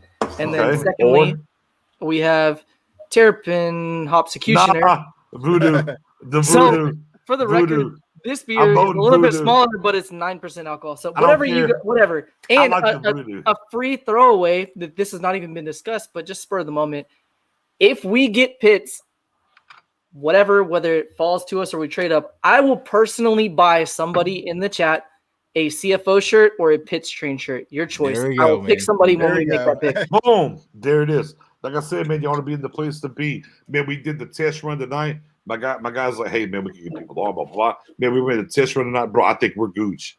Bro, we went off without a hitch. I think we're Gooch. We're going to run that. We're going to get look, Mendoza, be on deck. You got to come on, man. You've been around for the whole time. We're gonna Tyler went too far right now. Tyler, you know what I'm saying? Not doing that. No, wait, hold on. That's like a whole bottle of Ciroc. The boy said, "Oh, you gonna shotgun the fifth of vodka? Dare you to drive?" No, I still have to work Friday, so no, I'm not doing that one. Man, don't listen, but man, we're gonna have a great time, man. In general, Professor O's gonna be building Spoonie, Mary Ella, Jay Tuck. I'm sure Sid's gonna fall through. Our guy Rome. We don't know who else. Look, a lot of y'all that are in the chat. My Ryan joints, man, y'all come through. Never gonna have a good time, man. Spooning, with the center shades on. Oh, you can find me at Spoony881 on Twitter, home at Stargate. And I just want to say this, man. Yeah. It's going back a long time when me, BJ, and Mary started, along with Tucker, and along with Professor O. The group was 200. It was a lot of followers, but at the time, y'all support, y'all helped us grow. And the one thing I like about the draft is Cowboy family being together, regardless of the debates we had in the past and everything. It's all about enjoying what the good things our team is doing. And I'm gonna just tell you guys right now, tomorrow it's not about y'all watching us, it's about being together and hopefully joy with the Cowboys to the table. And you know what? We're gonna get effing lit up. Yeah. Empire. J Tug, man, always, brother. Tell the people where they can find you. Oh, it's Professor O's turn. No. I'm gonna save O for last. He already went. But I mean, find me on Twitter at JTuck151. CFO. CowboysFansOnly.com. Cowboys Fans Only channel and all that good stuff, man. It's hey, how much claw? Are you on the claw? Oh no, I don't do the claw. I don't do the claw. Professor O, newest member of the Stargate group. We actually had a conversation earlier. Next year, me, Professor O, and Spoony, J-Tuck, I haven't talked to you yet. You want to come in? Man, we're going to do our own. We're going to do and roll out the first ever. Because we went through all the layouts. We did all this. We've been doing it for a while. And Professor O coming in. Man, hey, look, man, the first ever, man, book for y'all, for all of them. We're going to do. We're going to shoot for 200. Because next year I'm going to be at the pool on draft day in Vegas. Absolutely. We are going to have. We are already in the midst of look as we're getting ready to get to the draft tomorrow. Man, Star Game Draft Guide next year. We're putting our thing in there, and we're going to do it. Me and Matt Owen kind of talks about it. I know I kind of spun this on Spoony and J-Tub, but I know they love it. It's fine. But Professor O, where can they find you? Yeah, you can find me on Twitter at ProfessorO_NFL. I try not to get too saucy with my tweets, but sometimes I do. You're saucy. I saw you. No. I saw him in Boo. I saw him in Vine. Yeah, I try not to, but sometimes I gotta dig my heels in. But it happens. So yeah, find me on Twitter, ProfessorO_NFL. Definitely love to be on Star Gang. Again, I've mentioned it the last two videos, but the Cowboys' social media presence is absolutely incredible. Like, there's so many good people on there. Doesn't matter who you follow. I recommend following all of them, but the more people you follow, the more dissenting opinions you'll get, and the better you will be prepared for free agency, the season, the draft, etc. Because everybody has some merit. Like, for instance, Tuck's a Florida State guy. He knows Florida State players way better than I do. I study film, but I haven't watched them nearly as much as he does. So, like, the more people you follow like that, you follow Spoony. Spoony is our safety guru. He was what was the chat? What was the comment? Was it route? He's got all the routes. He got all the routes. All the routes. So Spoony had all the routes covered for us safety wise, and then you got your guy Nix. I highly recommend you guys follow all of them. Really happy to be on Star Gang, but you can find me at ProfessorO_NFL on Twitter. So with that being said, obviously your _guy_Nix. Come be there. Star Gang is the group on Facebook. We're at 4K. Come join the page. Like and follow the page as well. On YouTube, as my guy was talking about super chats earlier, man, we're trying to get there. Man, look, my guy J Tuck just hit a grand. Man, clap it up. My guy J Tuck 1 year of the game. My guy J Tuck 1 year of the game hit that rack. CeeDee Lamb videos, one of my first ones predicting the CeeDee Lamb. Hey, and look at us now. Pits on deck. And with that being said, we just started our YouTube in January, and now we're up to over 300. Man, we're trying to get there. Yeah, the 84 in the building. So, man, come through, follow us. Man, we're going to have a good time the next 3 days. We want y'all along for the ride, man. No ifs or buts about it. So, with that being said, this whole process, I didn't make one Pitts video on my channel. You didn't have to. Yeah, I guess I turned it up. I mean, bro, like, bro, I got a Parsons video. I mean, common knowledge is common, brother. Knowledge, right? What could I say? I mean, bro, look, Look, hold on. Corporate Knicks here. Corporate Knicks. Hold on. Corporate Knicks over here. No more hair down here. Look. I'm tuned up. Boy, if you don't say piss, I swear to God. DJ got a Clark Kent curl in the front right there. Yeah, you just say that. A little something. Look. Hold on, wait. Y'all might do that. So hold on, wait a minute. Let me hit that. There you go. Never mind. Fine. Hey, first off, Tyler Edwards. What Tuck doesn't know is I made 999 profiles and subbed him on YouTube. Hey, if you could do that to Star Gang, we'd appreciate that, man. Go ahead and use Tyler's been there, man, since it was like 2 people. Like it was just me talking to Tyler, man. He was on the channel, man. So he's been there to thick and thin, man. So hey, the funny part about it right now is as we're just sitting here rocking. Me and Tyler are actually co-workers, so that's why. Okay. Bruh, 10:47 here. Central time, bruh. I'm gonna keep it a buck. I mean, shit, man, we still rocking, man. Shout out to everybody, man. I'm gonna hang up here and guess what I'm gonna do? I'm just gonna look and say, bruh, like I'm not gonna. You know what? Spoon. Damn you, Spoon. Spoon was talking about this like the past 3 weeks, and Spoon kept telling us, "Oh, you already know that night before the draft. Oh, you ain't gonna be able to sleep." Blah blah blah blah. I'm like. Spoon, man, chill out, man. It's all good, bro. And as I'm sitting here right now, it's 10:48. I'm like, am I going to sleep? Am I? Dadgummit. I gotta sleep, man. We've done everything that's possibly do, man. What else can we do? Yeah, I can't do no more, man. I feel like if I could drop one more video to push, the Falcons in the wrong direction, maybe I got it. One more, yeah, one more. But with that being said, man, you already know what it is, man. Come find us tomorrow. We'll be on all the social medias, hitting y'all early. Anyways, we're gonna be live come 6 o'clock. First hour giveaway. Be clear. Tell a friend, tell a friend, tell a friend. And look, we're not only gonna be live just on the Star Game joints. Man, we got to set up. We're going to be live on the CFO joints as well. So guess what? The first hour, you know what? I'm feeling froggy. We're giving 2 giveaways on the first hour. Let's do it. 2 giveaways on the first hour leading to the kickoff to the draft. Make sure y'all tune in. Make sure it goes down, man. We appreciate y'all as always. Without y'all, man, there's no us. So tomorrow, now, Professor O, you work tomorrow. When can we expect you maybe to join? So I'm done early at like 4:30 Eastern time, so I'll be home. It's just a matter of getting the kids to bed. I'll be ready for pick 1 for the first round for sure. There it is. Boom. Bada bing, bada boom. And we'll leave off of that. Thank y'all so much. You have a great night. See y'all tomorrow. Draft day. I mean, this is StreamYard. I hit stop. It's still going. What do you want me to do here? In broadcast.